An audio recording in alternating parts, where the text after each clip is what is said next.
so who cares if we don't go out to Periscope? Yeah, you heard it here first. Fuck Periscope. Matthew Erickson said so. Exactly. That's exactly what I said. Yeah. How about, we look alike now, right? Yeah, do we still look alike? Take that. Yes, we kind of do, but still. Oh man, Matt. that damn impression that I did yesterday while I was sporting just a mustache, that would have got us kicked off YouTube. Lickety fucking splickety. Oh man, it would have been so worth it too. It would have been worth it. And for none of you guys will ever know what it is. Well, maybe for bonus content, Matthew. Let's not forget about the Patreon. Oh yeah, we have to paywall that content. Yeah, that is absolutely paywalled content. I'll give you a little sneak preview. Let's see. Maybe I can give you a sneak preview. Shit, maybe I can't.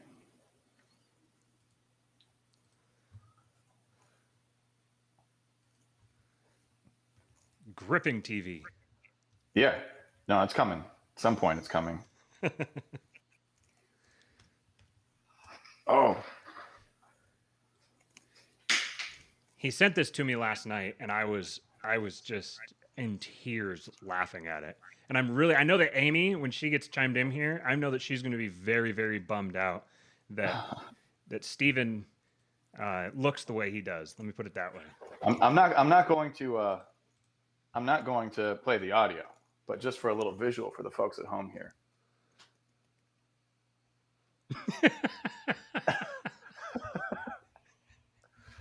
So just think Bollywood star 90s with some loose morals, maybe. Think 7-Eleven. Okay, to do that too. I was trying to slalom in and out of this, but Jesus Christ, maybe I'll just play the fucking video now, Matthew.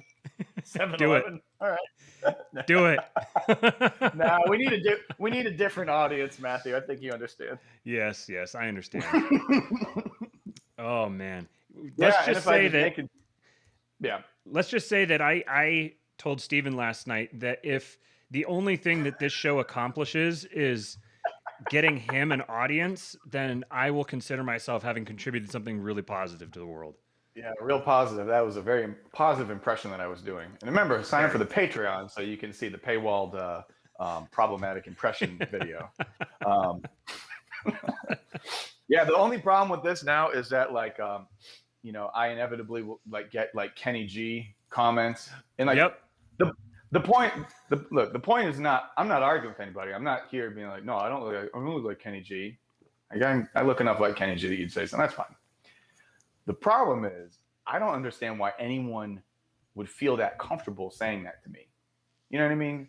Because just like I'm someone who exists in the world, who I'm either talking to myself out loud or talking to different voices in my head, trying to quiet demons. And I guess I don't look like that, but I don't know, if you just knew the mental problems I had, there'd just be no way that anyone would ever be like, hey, you look like Kenny G, because it's very rarely a compliment.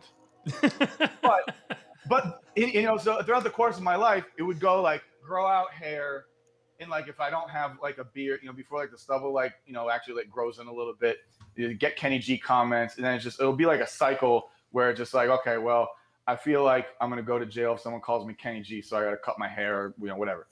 And then as you mature, he's like, I'm not going to jail for someone calling me Kenny G. And that was just sort of that was a sort of peak area. And then now as the world kind of crumbles, we're gradually heading back towards I don't really think things are going to get better in my life. That, I don't know, feels like someone might pull the card one day and it'd just be yeah, well, maybe I'm going to go to jail over someone calling me Kenny G. I don't know. But then the thing is, yesterday I was in this college town, and I thought our generation was supposed to be ironic, but they're just 100 exits past irony. And so the style for the girls is they'll be 20 or 19 or whatever, but they do makeup they're haggard, had a rough life secretaries at an attorney's office / auto body repair shop, and the clothes kind of match that. and they're like 20-year-old girls, but they're just like, let me try to look rough for 40. You know what I mean? And it's just like, okay, so maybe being called Kenny G by like one of them in that generation, that might be like the highest compliment imaginable. So I don't know. I saw your post about that something about like Generation Z thinking it's their new fashion is looking like they're 40. Now, are you sure that they aren't just 40-year-olds that have gone back to college? No, it's wacky out there, man. I don't know what you I don't know what it's like in LA or what your exposure is to the children's, but like, yeah, it's all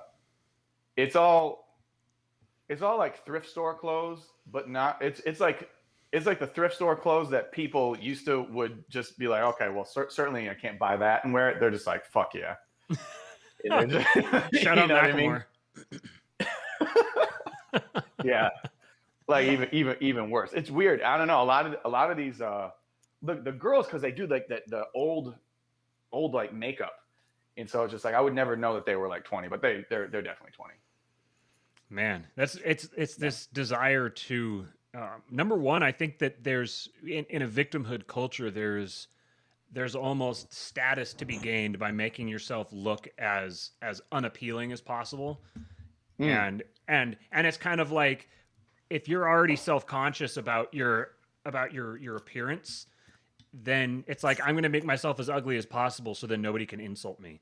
If I'm already ugly and you say that I'm ugly, it's like, oh yeah, well I meant to be ugly, dickhead. So, so there. They're the ones who grew up like they were supposed to be the super black pilled generation, right? I think because they grew up in the middle of all this wacky shit that like, I guess technically I'm a millennial, although I'm like on the like X end of millennial, but I'm not X, unfortunately. But like that our generation or whatever, is responsible for. And they're just like, yeah, I guess nothing matters, huh? With all you crazy. So I'm holding out some kind of hope that the black-pilled people will save us in some way. How are the black-pilled going to save us? I just that they will like realize like what caused them to be this way. You know what I mean? That all this wacky shit, that was getting pushed on them in the world that created the world that they grew up in, that made them realize that nothing matters. Like maybe there's some kind of pushback. I don't know. I would love just like some like reactionary type Gen Z action just to see what that looks like. I think that's actually not a proposition that's completely out of the question, because we're starting to really. I'm getting a little bit of talk back. It's your microphone's picking up your speakers. Is it really? It sounds like it. Yeah. Let me know if. Let us know if you're listening in here. Let us know if you. Turn you down just a little bit. I guess we've been going for almost 10 minutes here. Might as well welcome the people who are listening to us, the people who pay all of our bills. Welcome aboard, folks. This is another episode of King Pilled, and I am your host, Matthew Erickson. You can follow me on Twitter. I'm the other host. At Real King Pilled. And that is the other host, Liberal Steve.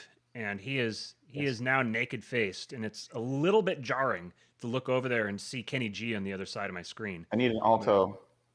Alto sax. Yes. He can be the what was the guy the guy who went viral on YouTube 15 years ago or something? He was like the crazy sax guy or something. Anyways, that's speaking of weird internet subcultures.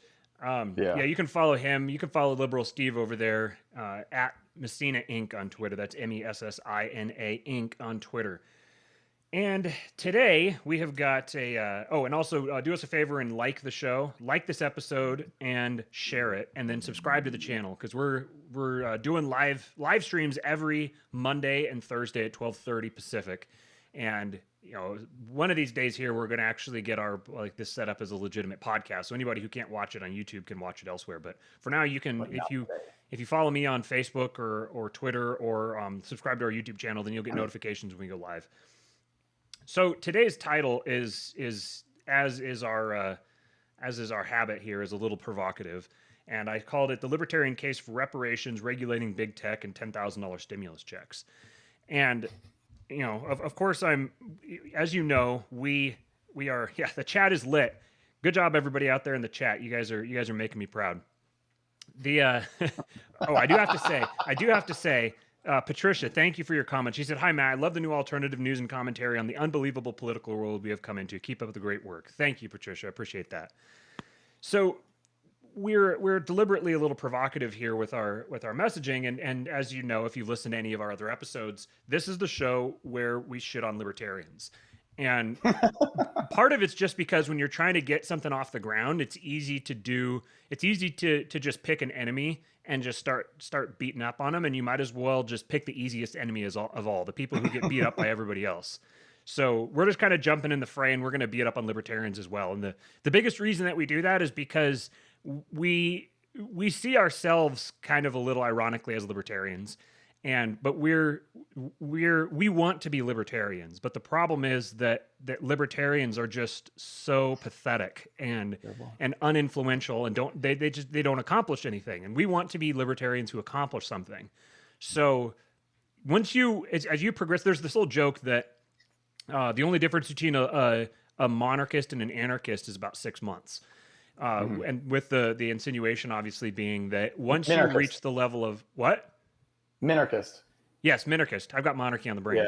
Yeah. The only difference between a minarchist and an anarchist is about 6 months. And for those of you who don't know what a minarchist is, it's basically it's someone who believes that government should be no larger than anything that is absolutely necessary. So in other words, everything except for anarchist basically is a minarchist. And now actual minarchists will really object to that, and they'll say, well, no, there's only certain things that are absolutely but now you've just entered a conversation that you're never going to win. So everyone is going to have a different definition of what's absolutely necessary. So all you've done is just said that my values should be everybody else's values, which is fine, because generally speaking, that's what we're doing here as well. It's just that you need to make a better case than that. So that's our goal, basically, is to try to make a better case for the libertarian ideal. And instead of just thinking, hey, if we just tell people about libertarians, pretty soon everyone will be libertarians. If you go a level deeper than that, you'll realize that there's a bunch of massive hurdles standing in between where we are now and where we hypothetically could be according to the libertarian ideal. And so the big question is, how do we get from here to there? And Daniel says, I just read through that Chad guy's tweet yesterday. Neocon is a bit of a stretch, but he's onto something. I feel like your vibe has really gone a different direction than Jason, and it's affected the show. I definitely have progressed in my Twitter bio. I call myself progressively reactionary. And I'm definitely shifting. I've come to the realization that good and right are synonyms, and left and bad are synonyms. And that's being polite. That's the polite way of framing it. And that'll be, we'll kind of touch on that maybe a little bit here today, but that'll be a subject for another show. I'll go into my kind of providing my justification for that. I was kind of feeling that way a little bit, and then I had a few more conversations with people, and they helped really kind of solidify it that I was my intuition was in the right direction. The thing about neocons is that neocons are leftists, and so in a world where neocon just means like Republican, I can understand why someone would see a similarity between me and a Republican. I can see why they would, because at least on the surface, we both kind of describe the same sort of a world. We both kind of have like the same, a lot of the same rhetoric, perhaps.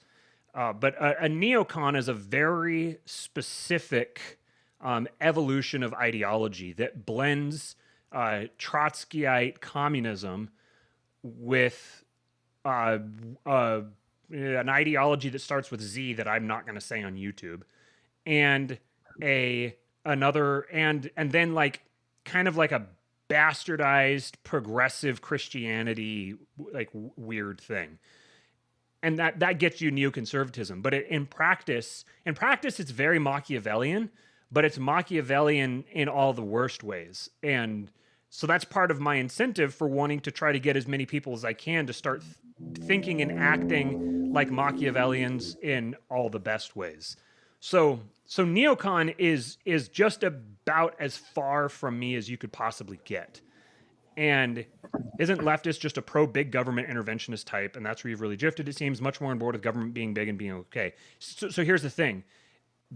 left and right are not political statements. They're not political ideologies. They manifest themselves in politics, but big government is, when you say big government, which do you mean? Do you mean government with a lot of power? Do you mean government with a big budget? Do you mean government with lots and lots of people involved?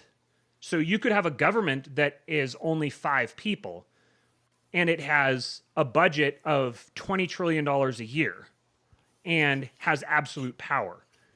Would that be considered big government or small government? Is it the money that's involved? Is it the power that's involved? Is it the people that's involved? This is where the big government versus small government dichotomy just doesn't actually play out in the real world. And in fact, there's a very good case to be made that it is the quote unquote limited government or libertarian impulse that has driven the growth of government to the extent that it is now. If you think of government size in terms of the expansiveness and pervasiveness of the bureaucracy, because we can't give too much power to any individual institution, so we need to create a new institution. So this desire to decentralize and to spread out power has actually made for a larger government in every sense. More power, more money involved, more people involved. And that was in pursuing a ostensibly libertarian ideal. See, here's the problem, is that libertarians have imagined the ideal hypothetical world, and they've started talking about it. And they've gotten that idea out in the public consciousness. And a lot of it is they're just kind of carrying on the legacy of past constitutionalists and old, what's his name? Robert Taft. They've built on his legacy, and their rhetoric being out there has created sort of like a big bad boogeyman.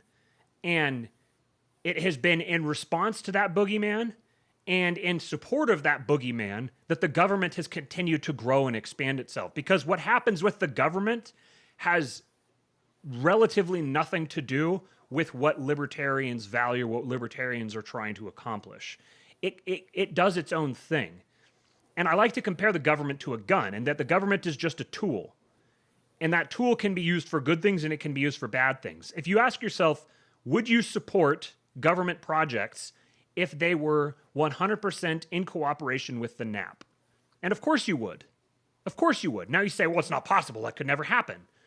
So you would support it if if it was that way. So you're not anti-government. You're anti the things that government is doing. And I happen to believe that those things are bad, whether the government's doing them or whether Apple is doing them or whether YouTube is doing them or whether anyone is doing them. Bad things are bad, no matter who does them. And this distinction between public and private doesn't actually exist in the real world functionally outside of rhetoric. And so focusing on that just takes you out of the conversation, eliminates any impact on what's actually going to happen, and has you just talking to yourselves. And like when they when people make the case that they're very content to have people arguing amongst themselves over race and like all these different issues, a lot of libertarians will make that observation. Well, imagine how thrilled they are to have people debate about a private corporation versus the state, or like trying to do like gymnastics to make everything out to be the state. It's just like you're still just falling into it. Right.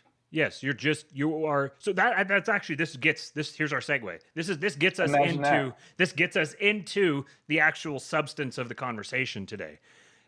I titled it the Libertarian Case for Reparations, Regulating Big Tech, and $10,000 Stimulus Checks. When I first posted it, I actually had instead of regulating big tech, I had like universal health care. I think I was just looking for things that were provocative, that seemed like antithetical to libertarianism. And then I realized that I just picked 4 like leftist things, and so I wanted something that's typically associated with what people see as the right.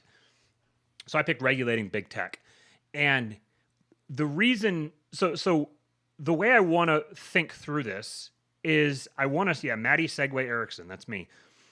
The way I want to think through this is I want to start from an agreement that we want to get to a point where the government as it exists today doesn't exist and has no power. We want to get to a point that's beyond where we are today.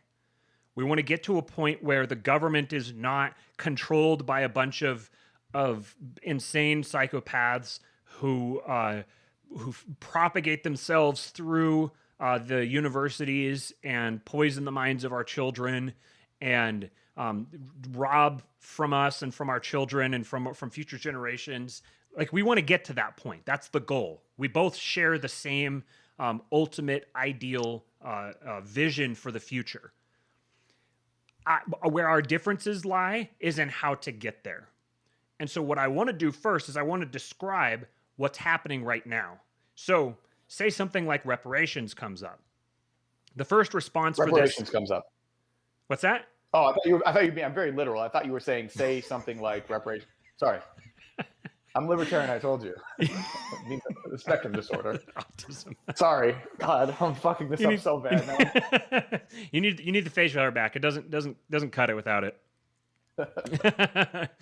So let's consider a hypothetical wherein reparations comes up. And so the first instinctive response from not only libertarians, but from basically anyone who considers themselves on the right wing, which is they all kind of derive themselves broadly from the same general view. They all have this idea of liberty and freedom, and we need to, the goal of the government is to promote liberty and freedom. Like, that's kind of what, and so libertarians would say, well, the goal of the government should be that, and the government doesn't do it, so get rid of the government. And it's either way. You both want the same thing. So all these people, they hear reparations, and they're like, no reparations. We can't have that. That's and they launch into all the reasons why reparations are bad and unjust, and and it's gonna, if you just give money to people, it's bad for them, and if you whatever arguments people have against reparations. So the idea, I think, in people's minds when they say that is they're like, okay, I see a world where people are talking about introducing reparations, and I don't think reparations are a good idea, so I'm going to speak out against them. And the consequence of me speaking out against reparations is that then reparations won't happen. And the outcome that I want will be the one that happens. So our goal here is, one by one, talk to as many people as possible and persuade them all to see the world the way we do, and we'll convince them that reparations isn't the way. That's kind of, I don't think that anybody actually thinks, in fact, I know that people don't actually think through it. They just react on instinct. Their instinct is, no, reparations bad. That's the emotional response. Then they're like, oh, well, I can't just have my emotional response. I need to come up with a rational justification for my emotional response. So then they go and they find reasons why it's bad. And they'll latch onto anything. The economic argument, the social justice argument, like whatever justification for it, you'll come up with it. Because this is the way that human beings make decisions. This last weekend, I sat through Jason Stapleton's influential communication and branding workshop. And it was this absolutely fascinating, listening to him to describe the way that people think, the way people view the world, the way that our perception of reality is necessarily subjective, the way that people make decisions emotionally first, and then after the fact they justify them rationally, and the way that people are driven by a desire for status, a desire for wealth, a desire for power. And so people make decisions toward that end. And one key insight is that when people make decisions, upside and downside are not things that we view symmetrically. What we want upside, but most of all, we want to avoid catastrophic downside. So there's this asymmetric nature in the way that we relate to decision making, where we will do more to avoid a catastrophic outcome than we will do to ensure the best possible outcome. We're more motivated by a fear of loss than a desire for gain. Quick anecdote. Yeah. Before my camera dies, I have to change the battery, but that's actually used in weightlifting gyms. They'll have athletes give the coach $5,000, and if they don't hit a number, they lose the $5,000. By a certain time. It's not that they will get $5,000 for hitting it. They give Yes. coach 5,000, and it's the fear of loss that motivates them. That's brilliant. That's absolutely Yep. brilliant. That's exactly how human beings think. That's like Right. everyone listening to That's this, the I motivation. guarantee you that you realize you would be much more motivated by the idea of saving your $5,000 than you would be by gaining $5,000 that you don't already have. Because that's just how we're wired. We're wired to avoid catastrophic loss in every decision that we make. So when libertarians introduce themselves to the conversation, they don't seem to have any consideration for the actual impact of their words. It's like they're very. Hold on a sec. Oh, there you go. I think you're good. Yep. All right, Sorry. there we go. Yeah, there's just It was the hum. Yeah. The hum was back for a minute, but it's gone. Yeah. That hum is Steven's nemesis. Yes. Okay. So when libertarians when they introduce themselves into the conversation, there seems to be no analysis of cause and effect in how they decide which positions they're going to take. And this happens a lot with people who are obsessed with being principled. They think they have this moral compulsion that they must be principled in their actions.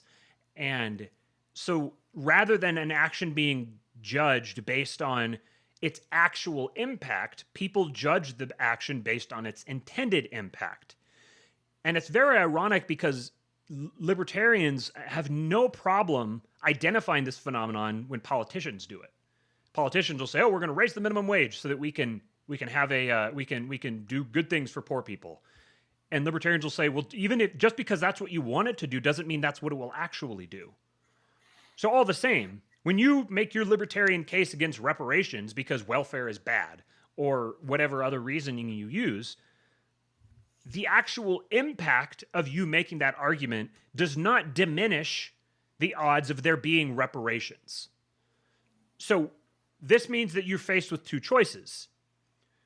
You can either just keep doing it and just, be like spitting into the wind and just accept that, you're just talking to yourself. You're just talking to hear yourself talk, and you're talking to preach to the choir. Or, actually, there's three choices. You can just keep doing what you're doing, or you can just stop. Just keep your opinions to yourself and go on with your life and let other people deal with this issue, the people who are actually going to have some sort of impact on it.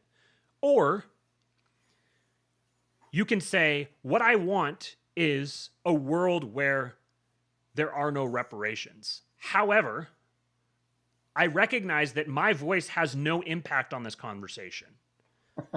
Therefore, I'm going to accept that there will be reparations. And I will introduce my voice in the conversation and try to influence the way in which those reparations are doled out. Accept that it's going to happen and try to influence the way that it happens to happen in a better way. And people will say, well, you can't, I'm too principled to support reparations. The reparations don't depend upon your support. Your support has nothing to do with it. So you either can have no impact on it, or you can make it better than it's going to be otherwise, or at least try to. A great example of this is what Hotep Jesus says. Hotep Jesus says, number one, when you come out and you say, no reparations, you just come off as racist to everybody. Because everyone's like, yeah, of course it's the economic argument. Of course that's why you're opposing it. No, of course you're opposing it because you're not getting it. Everyone knows that that's like deep down inside. Because if they were coming out and they were going to say, we're giving reparations to everyone, nobody would be like, no, keep my check. Don't give it to me. Nobody's actually going to do that. They're going to very gladly take that check and cash it. So when you come out and you say, no reparations, you shouldn't get reparations, it's your whatever argument. I'm not even going to go into it. You come off as really, really racist, and you have no impact on it. So instead, say, yeah, damn right there needs to be reparations. Hashtag Dems must pay. That was the first thing. Is Hotep Jesus says Dems must pay. The Democrats are the ones responsible for slavery and Jim Crow and redlining and all of this stuff. It was the Democrat Party that harmed Black Americans. And right-wingers, libertarians, Republicans, they have no problem observing this when there's conversations about racism in society. They'll say, well, the real racists, the real white supremacists are Robin DiAngelo. The people who are talking about white fragility, they're the ones, they have exactly the same message as the KKK. They're just saying that white supremacy is a bad thing rather than it's a good thing. We have no problem recognizing that. So you already observe that there is racism. There is institutional racism. It's just when you think that you're going to get blamed for it, suddenly you want to say that it doesn't exist at all. And this is where the Machiavellian thing comes in. Instead of just putting a spotlight on yourself as and directing everyone's ire on you, say, damn right there needs to be reparations. Look what the Democrat Party did to these people. Look what they've done. Look at the poverty.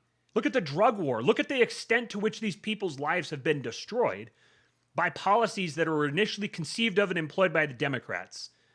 Now, who cares if it's not, like, if there's good reasons to argue against it or whatever? Shut up. Just do something that's going to promote your interests. Right now, it seems like interests are pretty well promoted when the Democrat Party suffers. So, first, hashtag Dems must pay. Secondly, better than writing a check for reparations, just give all black people in America tax-exempt status. Tax-exempt status today. Done. 20 years of tax-exempt status or whatever. That has no impact on you.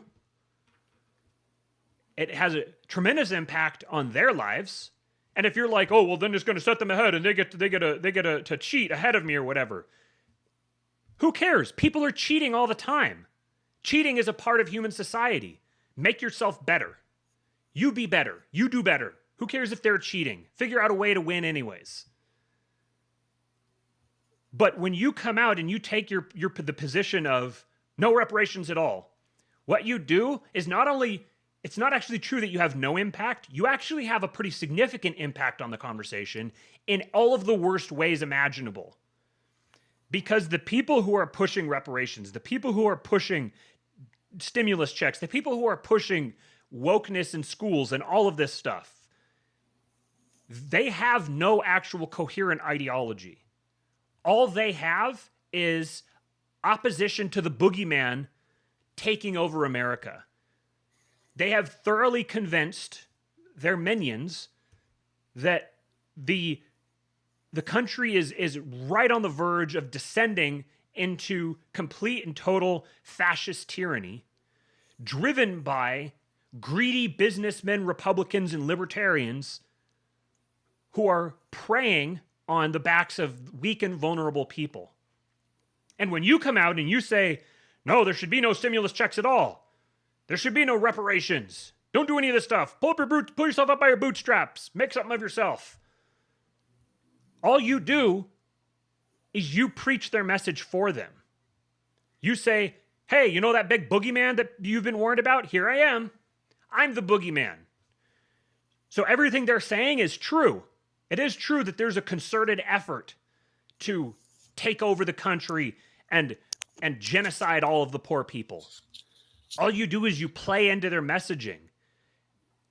As long as you come out and you vocally oppose these things on economic grounds or whatever justification you give yourself, you actively facilitate the communist takeover of our society, because they can't function like they do without an opponent, and you give them an opponent. That's why when I saw this tweet a couple of days ago, I sent this to Steven. I said, this is what we're going to talk about. This, we have to do this.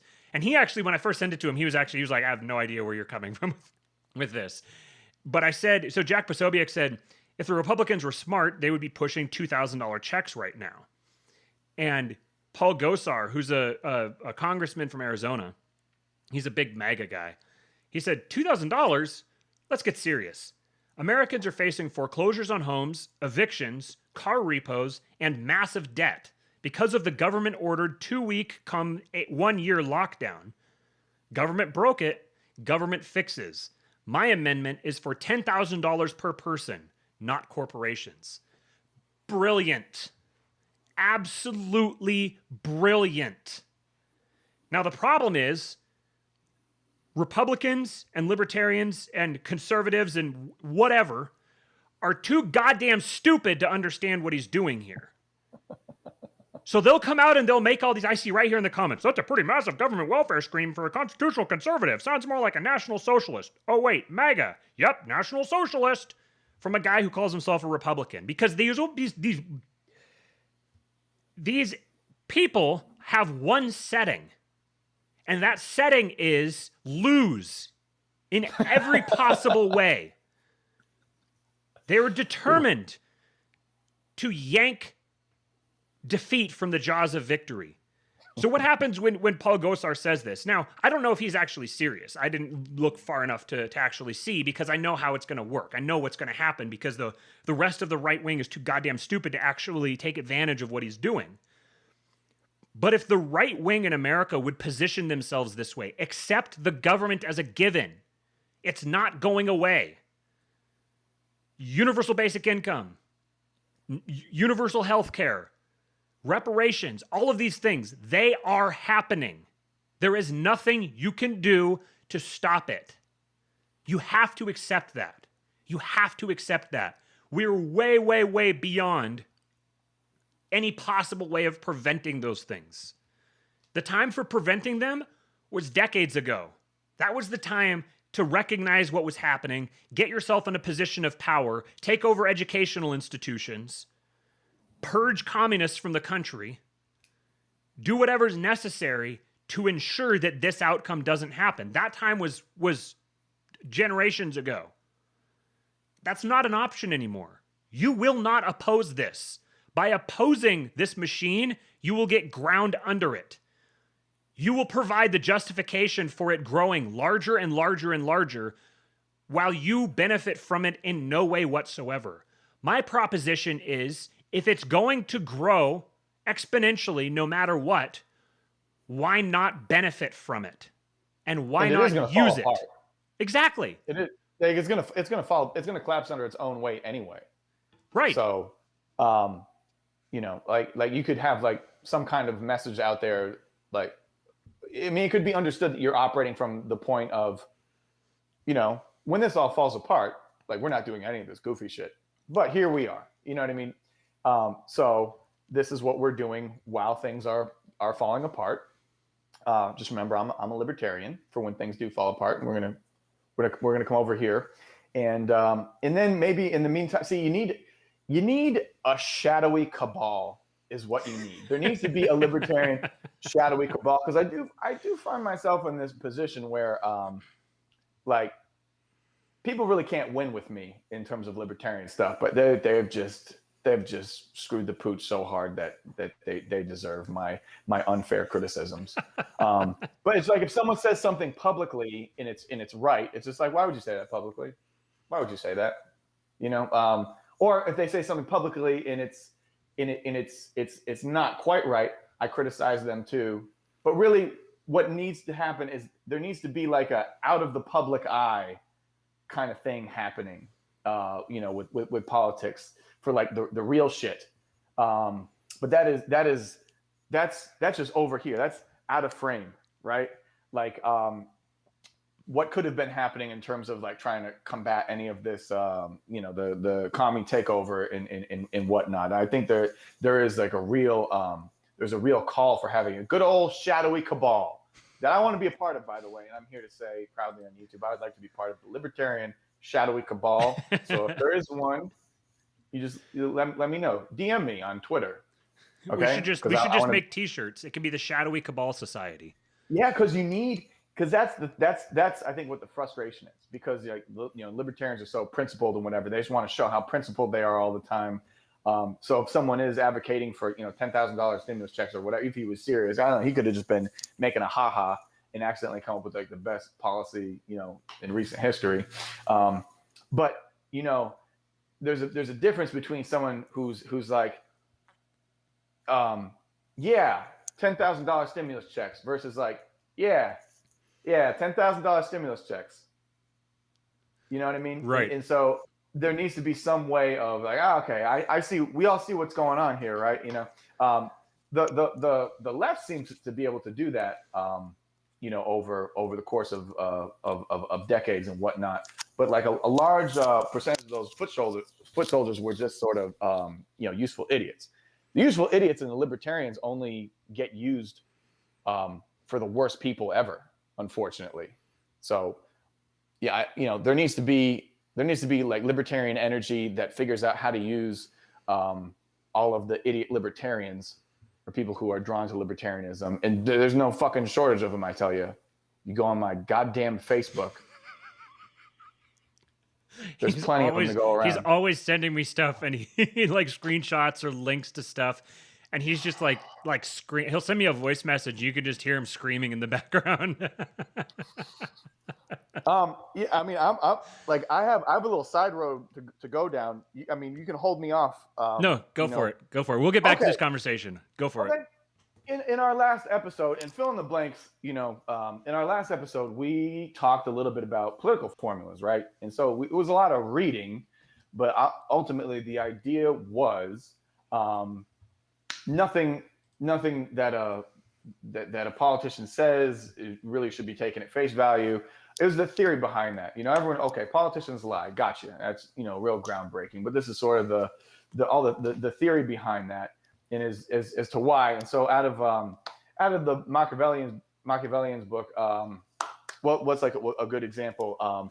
If a politician is talking about, we need to keep the seas safe. Really, what you're talking about is, who controls the seas. For example. And so it was just a little taste about political formulas, and then how basically libertarians don't understand this at all or pay any mind to it, and just kind of are in this space where they don't understand how power works in any way, shape, or form, or how anything in politics works. Yet there they are, involved in it because there is a party that happens to be called the Libertarian Party, more or less. So.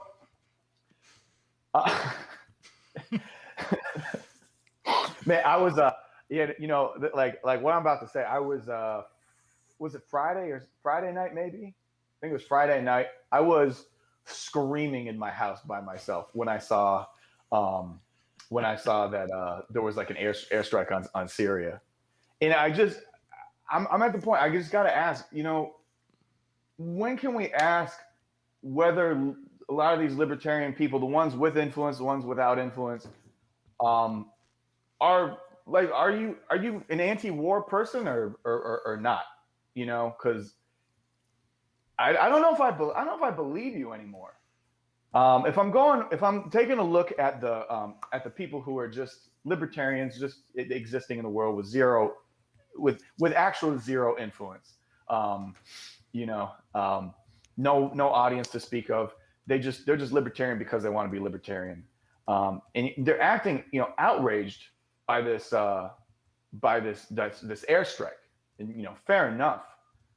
But these same people were just kind of giggling when Donald Trump lost, and they were just really content to say, oh yeah, look at Trump supporters are now the ones who are talking about not my president. Ha ha ha. You see, I kind of just treat both sides as the same, guys. You probably wouldn't understand it, but I'm a libertarian.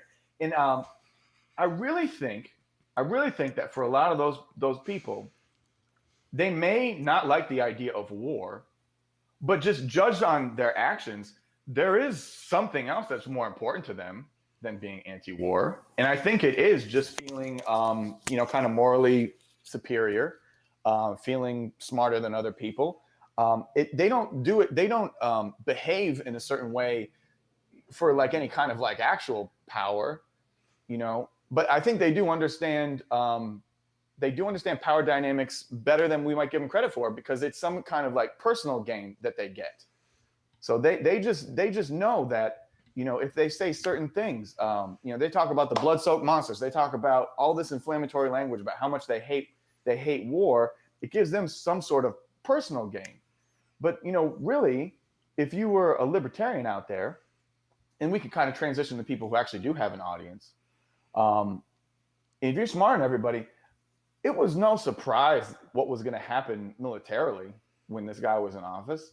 Like, not even a little bit. It's March. Like, we're not saying this in like 2022, and me and Matt are trying to sit here being like, oh, see that video we made? We were right about Trump, because it took 2 years, but he finally really turned things up in the Middle East. It's March.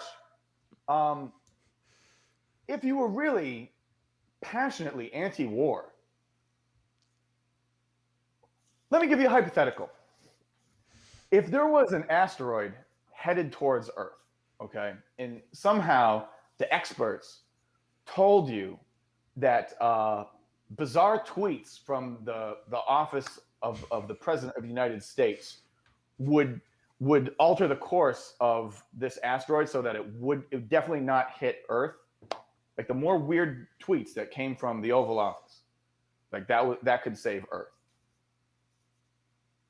I would think that you would do everything that you could to encourage that Trump would be elected, right? And even if, like, say there was some, even if you didn't think that there was voter squad, you would say, yeah, you know what? I really think there was some voter squad. We got to get that guy in there, right? Because that would be the source of more bizarre tweets from the Oval Office that would divert the course of this asteroid, right? It would save the world. So it's the same thing. If you're talking every day about anti-war is the most important thing, anti-war, blood-soaked monsters, bombing brown babies, all these like colorful phrases that are echo in my mind that I've heard thousands of times. Why aren't you doing everything in your power to even just have the conversation about maybe it would be worth voting for Trump? I'm open to hear it. You know what I mean? I'm open to hear arguments that like, oh, if Trump were in there, that airstrike would have taken place because X, Y, and Z. I'll listen to you. I don't know, but I just don't believe. I don't believe it anymore. Like the grift energy is just starting to like go off. Oh yeah. So it kind of reminds me it started with the lockdowns, man, and then the voter squad, and now like this thing here. I don't know, man. I'm having a real hard time keeping it together with this, but like. Forgot where I was, but yeah, it's like the dog that it's like the dog likes you. There's a dog and you want him to do tricks, right? So what do? You offer him treats and a sit. Okay, give me the paw. Okay, good. All right, we'll roll over. Good. All right, do a backflip. Good. After a while, the dog still likes you, right? It's like, yeah, I like this guy. I like him a lot, but let me tell you, I love treats. And so you go, all right, boy, sit. And the dog sits. He's like, here's the paw. I'm going to roll over. I'm going to do a backflip. And it's just like over eager and just like does it automatically. So it's not like the dog doesn't like you anymore, but that motherfucker loves treats and knows how to get them. I just feel like there's got to be something, even if a lot of these people in the libertarian world are in fact anti-war, right? People with and without influence, all right? There's something that is more important to them than being anti-war. It seems, and I don't know if it's libertarian street cred, which is a phrase that shouldn't fucking exist. Or like I don't know, like if you find it's like, man, I really think in my heart of hearts, I got to imagine that these brown children that I talk about getting bombed all the time, I think that there would be less of them that get bombed if Trump was in office. That doesn't seem like an inflammatory statement. That seems like a fucking gimme, right? But I don't know if I want to talk about voting for Trump in public because that might rob me of some of my credibility or make me people call me a Republican or whatever it is. So I just don't know, man. Because they'll lose in-group status. That's what they care more about their in-group status than they do about actually being anti-war. Because the objectively the most anti-war president we've had in a very long time, instead of focusing on that, they focus on the part of where he wasn't anti-war. He just wasn't good enough. Because he wasn't good enough, we're going to let the perfect be the enemy of the good. So the guy was the most anti-war president there's ever been. But like I told Buck Johnson, shout out Buck Johnson on the Counterflow podcast. I'm doing his show tomorrow. He said that it'll air next Monday. So go follow the Counterflow podcast with Buck Johnson. Yeah, Buck. I told him the other day that these people are like, they could be in line for the boxcar and somebody could offer them assistance and they would turn them down because they have the wrong policy on tariffs. Because there's just nothing's ever good enough. They will not accept a win when it's looking them in the face. Because ultimately, as Steven's pointing out, there's a higher value to them than actually accomplishing what they want to accomplish. They don't want to move in that direction. Ultimately, what they want is they want in-group status. if they come out and they say, oh, I think Trump's a war criminal.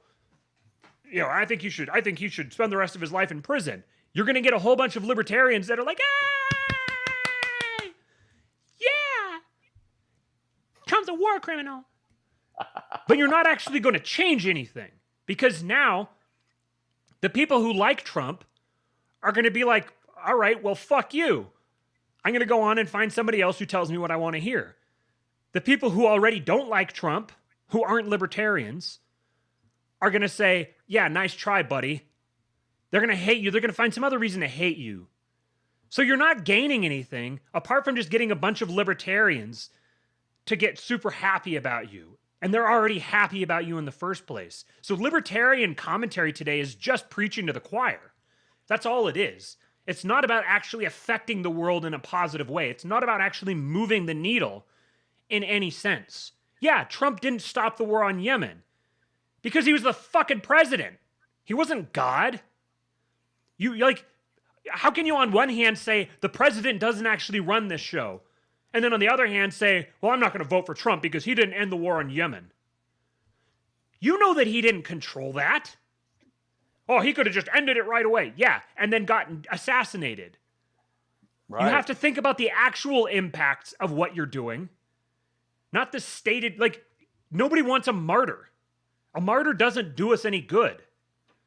Dying on the hill of your principles just means that you're dead.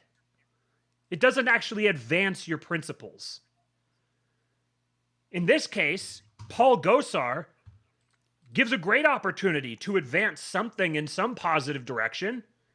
What happens if he promotes, if Republicans were actually serious about this and they said, this whole thing, Joe Biden, $1,400? Are you serious? Have you seen what the government has done in people's lives? How are we possibly going to do that and then give $50 billion to arts projects in Pakistan or whatever? How are we possibly going to, let's see, $10,000 a person, 320 million people in America, $3.2 trillion. The government has spent like $20 trillion in the last year. There we go. 3.2 trillion. We don't need to give, $1.5 trillion in bank subsidies. Give that money instead to the people directly. Now, what's going to happen is if that policy was actually put into place, yeah, you're going to get runaway inflation. Yeah, it's going to have cause negative moral hazard with people. But what you do, did you see what happened when Trump was talking about $2,000 checks? All of social media basically was like, okay, well now hold on again. Okay, let's talk about this Trump guy. Tell me a little more about him. Maybe I had him wrong. And granted, a lot of people were just memeing. They probably didn't actually feel that way. But there's truth to every joke. And if Trump had run on $2,000 checks and had really hammered that home, if he said, no, screw that, we're going to do $10,000 checks. See all this pork in this bill, given subsidies to this person, that person, that person. You guys are just doing this just so you profit from it. You're not actually trying to help people. You're using that as a justification to slip in all this other stuff. So cut out all that other stuff, give everybody $10,000, and let's get on with things. That would be massively popular. You would get so much political capital from that. And do you know what's really, really hard to do? It's really hard to turn around and say, they just hate poor people. Now you back your opponents into a position where they have to argue against giving people $10,000. Now, most likely they're going to, because Democrats know how the system works, they're going to flip around and they're going to try to capitalize on that in some way. They're going to do something. This is why this conservative libertarian impulse to just come up with the ideal perfect policy, push it through, and then dust off our hands and walk away and act like everything's done. It's so stupid. That's not how this game works. You are literally at war. Politics and war are on a continuum. You are literally at war. And in a war, there are actions and there are reactions, and then actions and then reactions, and actions and then reactions. This game doesn't end. This game ends when the system collapses. So you can either play some sort of a role in that and get the attention and get the adoration and the support from as many people as possible, or you can have no impact on it whatsoever apart from proving to your enemies that everything that they're doing is justified because you exist. That's the role right now in America of any right-wing institution with any sort of power, save like the Babylon Bee. The Babylon Bee and Gab. Trump sort of has this idea. He's sort of got this figured out. And the proof that he moved the needle in a positive direction in some sense whatsoever was the fact that the entire fucking system bent itself over backwards to do whatever is possible to get rid of him. So if you oppose him, the way this game works is if you oppose Trump, you support the system. That's just how the game works. Now, you can get yourself out of the game. You could say, you know what, I'm not going to be involved in politics whatsoever. I'm going to go learn how to garden, and I'm going to go live in the plains and raise a family and just have nothing to do with any of this. That's the best possible response. That is the best possible response you can have to this. I don't have the character for that. That's why I have to dive into the fray. But not everybody needs to dive into the fray. I say the greatest thing about social media is that it gives anyone a voice. The worst thing about social media is it gives anyone a voice. The vast majority of people don't deserve to have a voice. The vast majority of people need to be instructed what to do. Like Jason Stapleton says, most people are walking around with their umbilical cord out looking to plug it in somewhere. Exactly. Most people just, they want to be instructed what to do. It's just that right now, the only people who are actually instructing them are the people who are driving this bus off a cliff. They don't have an alternative. They've been given one option, one realistic option, because libertarians and conservatives are too goddamn shoved up their own ass to actually do something that has a positive impact on the world. If you want people choosing your alternative, give them an alternative to choose. When your message is, your shit sucks, you should share my values, it's no wonder people don't care about you. It's no wonder that you don't have any impact. There's no take over the presidency as a bully pulpit and just tell people what Ancapistan would be like. That's... I just cannot wrap my mind around how this seems like it makes any sort of sense to anybody. I do not understand how people can live with themselves being this feeble and impotent and self-absorbed that you don't actually realize the impact, the consequences of everything that you're doing. Regulate big tech. This was the other one I put here because I wanted to have something that was some sort of right-wing thing, just so people didn't think that I'm just doing left-wing things to be provocative. Regulating big tech. People say, well, regulating big tech is a left-wing thing. Fuck off. I don't care what you have to say. The libertarian case for regulating big tech is running roughshod. Big tech is the government. It is what they have... Big tech has taken over the government. Big tech is running the government right now. I've said for a while, Twitter is effectively the government. Facebook and YouTube and all these tech companies, they're the ones who pay the politicians' salaries. They're the ones who are pushing all of this. They don't want to be regulated. People say, well, of course they want to be regulated. Look how good it would be for them. If they want to be regulated, why is Josh Hawley public enemy number one? If the big tech companies want to be regulated, why is Josh Hawley public enemy number one? Because they don't want to be regulated. Now, does it open a can of worms? Is there going to be a bunch of negative consequences from it? Sure. Of course there will be. It's going to make it it would probably eliminate Gab.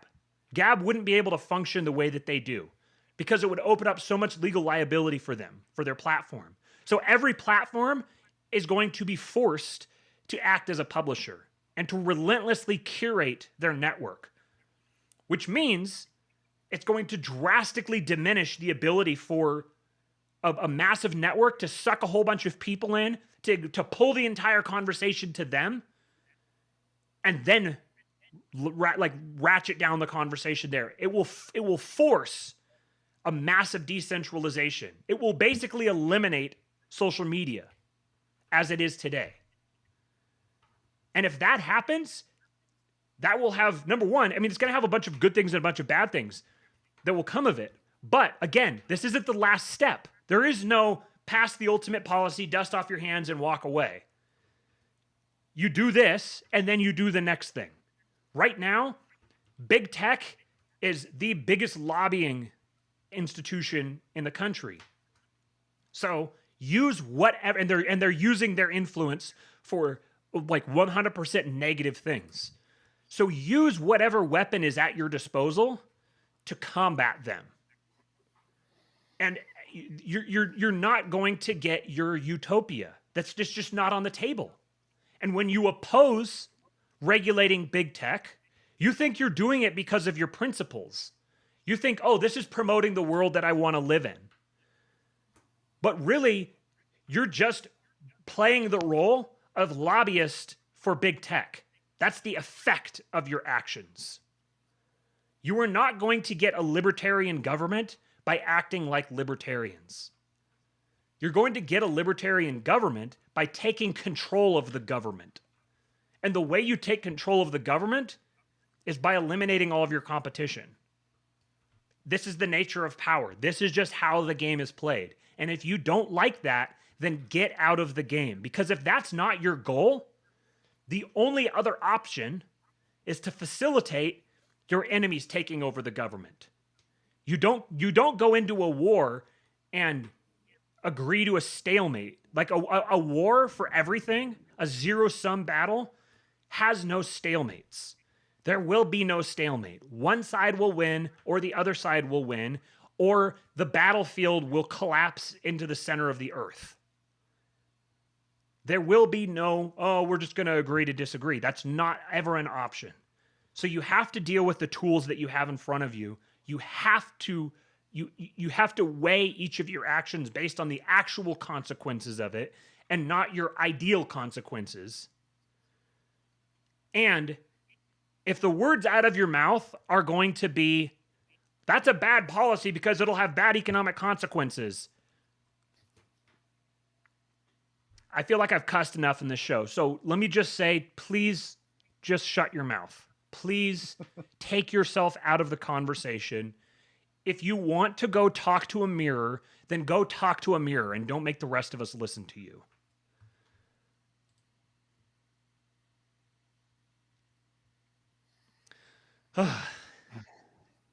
Yes. I think I ran out of things to say. Let me look at some of these comments here. It finally happened. Yeah. My grandma would be so happy. Let me see. So somebody said something back here that was pretty interesting. There are some good comments. Yeah, there's a good comment section today. Yes. Daniel said, "Congratulations, Matt. You're the first libertarian totalitarian in human history." Damn right I am. Libertarian totalitarianism. That's my ideology. I mean, only way. Isn't that what libertarians want? Don't they want the totalitarian institution of their ideology? That's when you say we need to have a libertarian world, you're saying that everybody else needs to play by my rules. So how do you think that that's going to be applied? Do you think people are just going to naturally embrace your worldview? And in what instance in the world has the most unpopular worldview in a given region just suddenly naturally become the most popular one, just kind of by magic?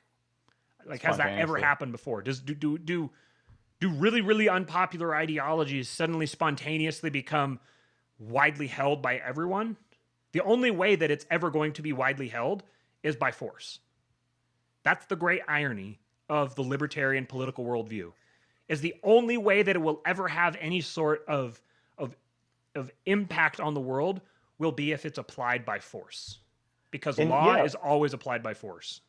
Right. And force is what, the threat of violence, basically? Right. For the most part. I mean, I would argue that a lot of people who grew up and became people inclined to libertarianism, like the good kind of libertarianism, not the wacky I'm a socialist but I don't know it libertarians, people who grew up and became good libertarians, I would imagine that you grew up with some force in your life. So not like necessarily physical violence, but certainly you were scared of something. You got scared into acting the right way, because if you weren't inclined to act the right way, you would not be like a Rothbardian or Hoppian libertarian, probably. You know what I mean? You would like, those people aren't really degenerates. Generally have good moral character, not inclined to like cheat and steal, right? So someone kind of guided you and shaped you, right? And anything outside of these boundaries, right? You got kind of, oh, you want to go way outside? No, we got to really bring you back, right? Force.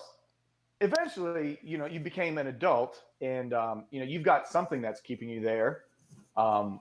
Moral code, wanting to be a good example to your children, a mentor, God, religion, whatever. Something is keeping you operating within a certain like area of allowable behavior, right? Is it a 3x5 area? Yeah.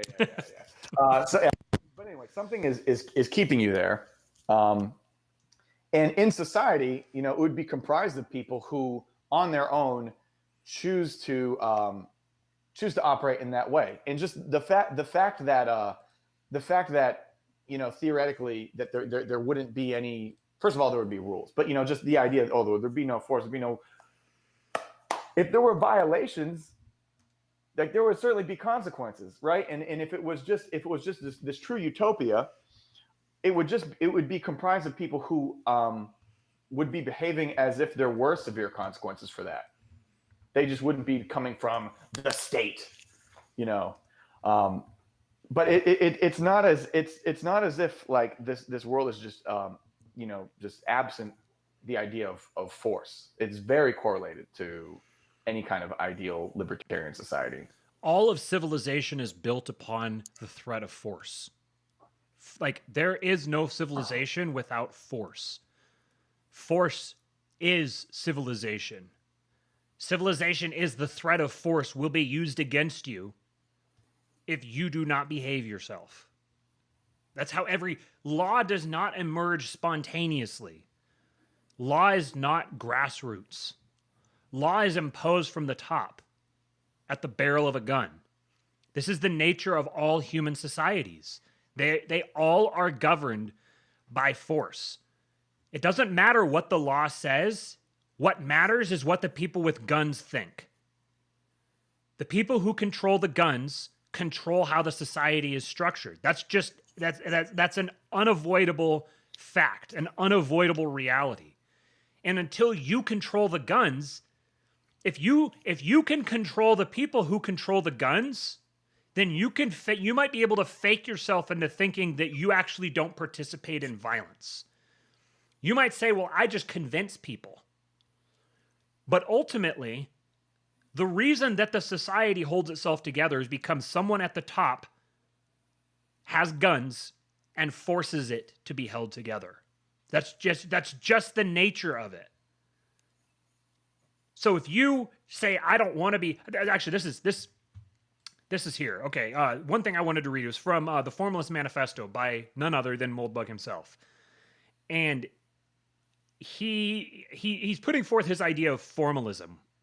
And a lot of what he says here should really appeal to like libertarian-minded people. So he said, the basic idea of formalism is just that the main problem in human affairs is violence. The goal is to design a way for humans to interact on a planet of remarkably limited size without violence, especially organized violence. Next to organized human-on-human violence, a good formalist believes, all other problems, poverty, global warming, moral decay, etc., are basically insignificant. Perhaps once we get rid of violence, we can worry a little bit about moral decay, but given that organized violence killed a couple 100 million people in the last century, whereas moral decay gave us American Idol, I think the priorities are pretty clear. The key is to look at this not as a moral problem, Again, the key is to look at this not as a moral problem, but as an engineering problem. Any solution that solves the problem is acceptable. Any solution that does not solve the problem is not acceptable. For example, there's an existing idea called pacifism, part of the general progressive suite, which claims to be a solution for violence. As I understand it, the idea of pacifism is that if you and I cannot be violent, everyone else will not be violent too. Libertarianism is political pacifism. That's my words. That's not Moldbug. Libertarianism is political pacifism. It operates on the exact same rationale. There's no doubt in my mind that pacifism is effective in some cases. In Northern Ireland, for example, it seems to be just the thing. But there is a kind of 100th monkey logic to it that consistently eludes my linear Western mind. It strikes me that if everyone is a pacifist, and then one person decides not to be a pacifist, he will wind up ruling the world.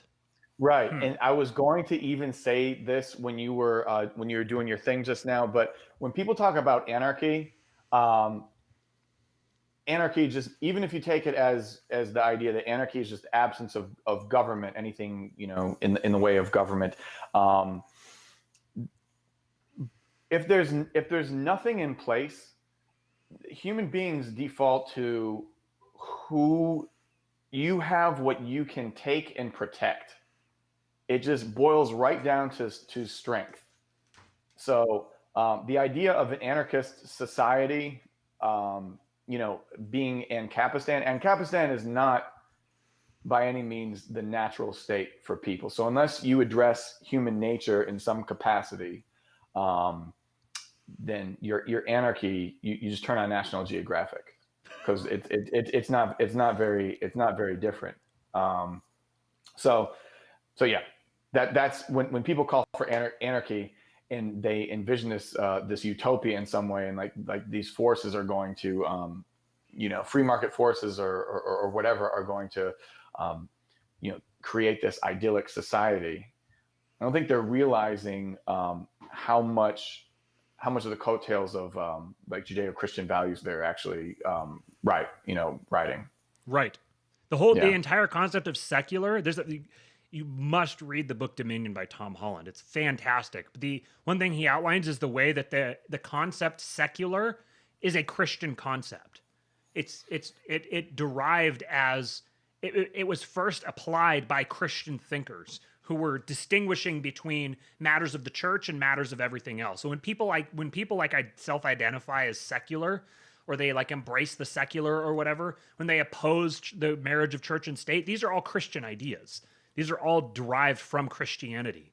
The entire notion that the weak should be advocated for, and that might is right, is not a moral code. That entire idea is Christian.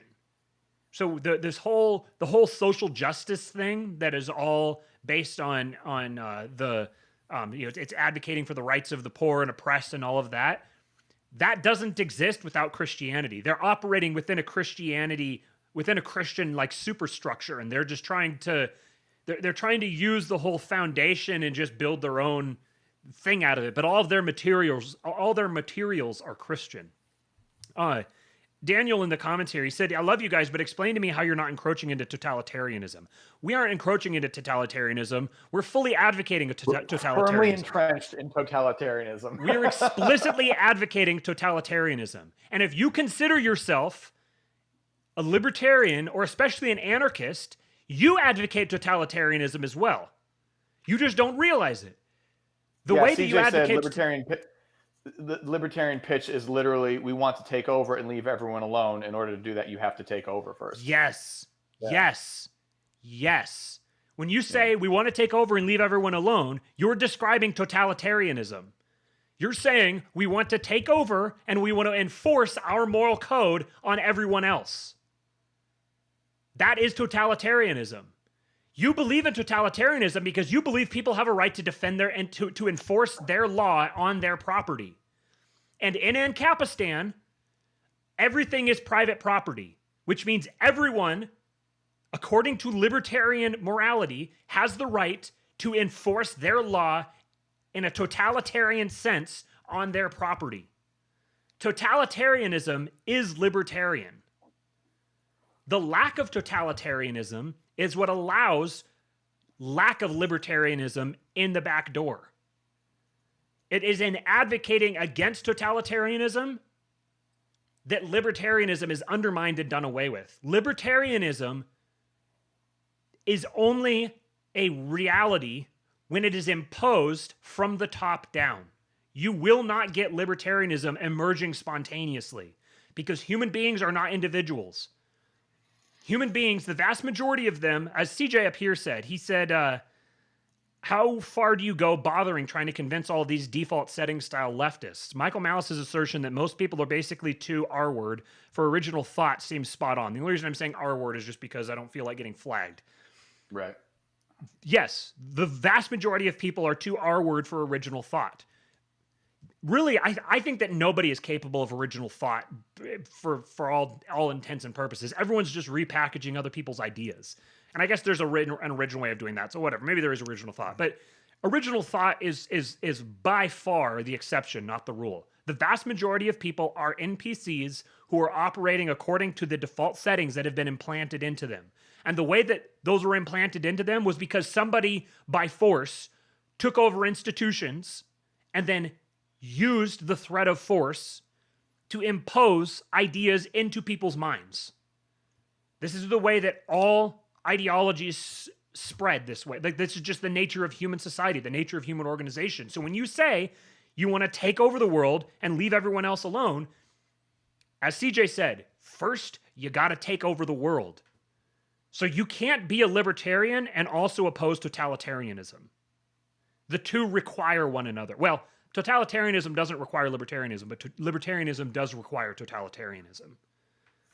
Unless you just want to say ideas and complain and sell those ideas and make a living off of saying those things and acquire influence and assure that you're in a position where you can never actually get what you want. You know, you can do that. And I do think that there's people who do that. Very much so. My thing is, I don't know if they're consciously aware that they're doing that or not. I don't know either, because I think that it's very easy to think that these people that are doing this are cynics. It's very easy to take a very cynical approach to it because their actions are indistinguishable from the actions that they would take if their goal was just to say stuff that they knew people were going to like so that people would follow them and support them and spread their name. And, they can, like, everybody would rather be everyone would rather be the king of the sandbox than the serf of the playground. Everyone wants to be the king in their small area and not anything less than the king in a much larger area. So people will create their own arbitrary little communities and try to make themselves as prominent and influential as possible within those communities, but avoid participating in a much larger community because they don't have the confidence or whatever is the stuff to be the king of the larger community. So they restrict themselves to their sandbox. So it's very easy to just kind of be cynical about it and assume that these people are deliberately restricting themselves to their sandbox so that they can keep being the king, rather than actually like going out on a limb and actually starting to have an effect on the broader culture, because suddenly they're not going to be the king of the sandbox anymore. But I don't want to say that because I don't know that for sure. I don't know what's going on inside their heads. I want to assume the best of them. And so I want to assume that they just don't, that this just doesn't click. Because for a long time, this didn't click for me. And I know that I didn't have that desire. I was nobody. I still am nobody. I'm not someone who has a ton of influence, but I'm just passionate about these ideas because I believe in them. So I want to give them the benefit of the doubt and say that they're the same way. One thing that I would like to say, first of all, is that we have about 160 subscribers. So I don't think that we're nobody, Matthew, if I may call you Matthew. I guess we're better than the people who have 159 subscribers. That's right. Watch, it's exactly 159. That'd be so fucking funny. We're not only do we have more subscribers, we are objectively morally superior to the people who have 159 subscribers. That's right. And so that morally superior thing, that's straight out of, and it goes back to like what I think might be feeding libertarians who like just like run of the mill everyday people, is just that feeling of moral superiority. That's straight out of Rules for Radicals, Saul Alinsky, right? I mean, that's what they used to get people hype on all the, to radicalize the left. I mean, that's a moral superiority is a hell of a drug. Thomas Sowell has a quote about it that I forget. Someone in the comments knows it, so they can write it down. But yeah, so I think it goes back to that fucking dog, that theoretical dog that I was describing earlier. They just, they found treats and they like treats, and it goes like it back to the political formula thing. It's all politicians do it, even good ones. Like there are politicians out there who I think are sincere about a lot of the stuff that they say, but they say it. For example, like Thomas Massey. I think Thomas Massey probably believes most of what he says. I get that impression. I think he's a principled person. If just a hunch. But he came out talking about abolish the Department of Education. Shout out to Mums. Mums loves that one. 30 years in public education. She's just like abolish the Department of Education. But yeah, he came out with that. And okay, fair enough. Good. That's in the discussion. But he came out with it recently. You know what I mean? It's just like, why are you saying it now when, it's definitely not even going to be in the universe of anything that could happen? You could have said it when it had half a chance of going somewhere, but you didn't. Right. So it's just, they know the deal. It's just, it's not always, when people behave according to these incentives, it's not always conscious. There's some study that I don't remember the details of well enough, but I'm just going to stampede through this anyway. But it was some card game they set up, and you could draw from one of two decks, right? Whatever the rules of the card game was. The participants did not know this, but basically the decks were set up such that one was guaranteed that it was a winner, and the other one was guaranteed a loser, right? And so they measured heart rate and like sweat and perspiration and all these different signs, but basically the body knew before they consciously figured out that this deck is definitely a loser, because their heart rate would go up, they would be sweating more. Like their body knew that if they drew from this pile, it was going to be a loser, and if they drew from this pile, it was going to be a winner. But they would not. Their body knew before they were consciously aware. So I think it's the same thing, which is with the dog going through the whole cycle of tricks just to get the treat. I think that's how a lot of people behave, so it puts them in a place where you're not necessarily insincere, but you may be coming off as insincere, and you may be confused as to how people could see that, and that's what I think's going on. Yeah. Okay, yeah, I follow what you're saying. The saying from Thomas Sowell that you were looking for is cocaine is a hell of a drug. Yeah. Oh, yes. The great musician Thomas Sowell. The great jazz singer. Okay, so I want to read just a little bit more of this Formless Manifesto, and I just had a thought. Like, I think it would be fun to one thing that the world needs that it doesn't have is good live reading of Moldbug's writing, because if right now, if you want to, for me, I don't have the time. I'm not going to say that. I do have the time. I could make the time, but I choose not to make the time to sit down and read. I'm much better off listening. I retain information better, and I can get more stuff done if I'm listening. So I listen to audiobooks or podcasts. The problem with Moldbug stuff is that basically the only way you can get the read word of it, and rather than the written word, is they have this, it's like screen reading software or something like that. So it sounds like a computer reading, and it's hard to listen to.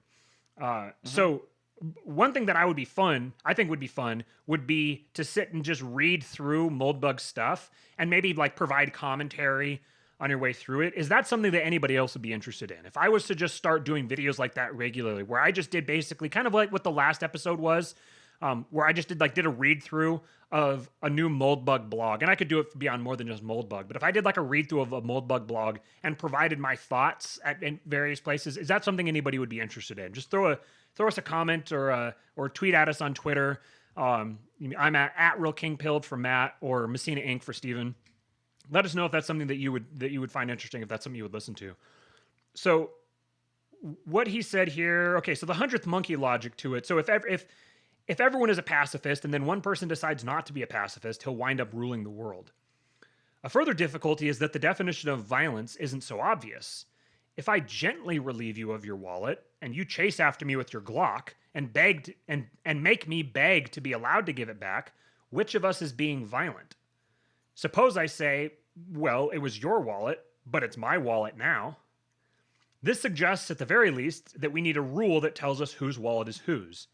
Violence, then, is anything that breaks the rule or replaces it with a different rule. If the rule is clear and everyone follows it, there is no violence. In other words, violence equals conflict plus uncertainty. While there are wallets in the world, conflict will exist.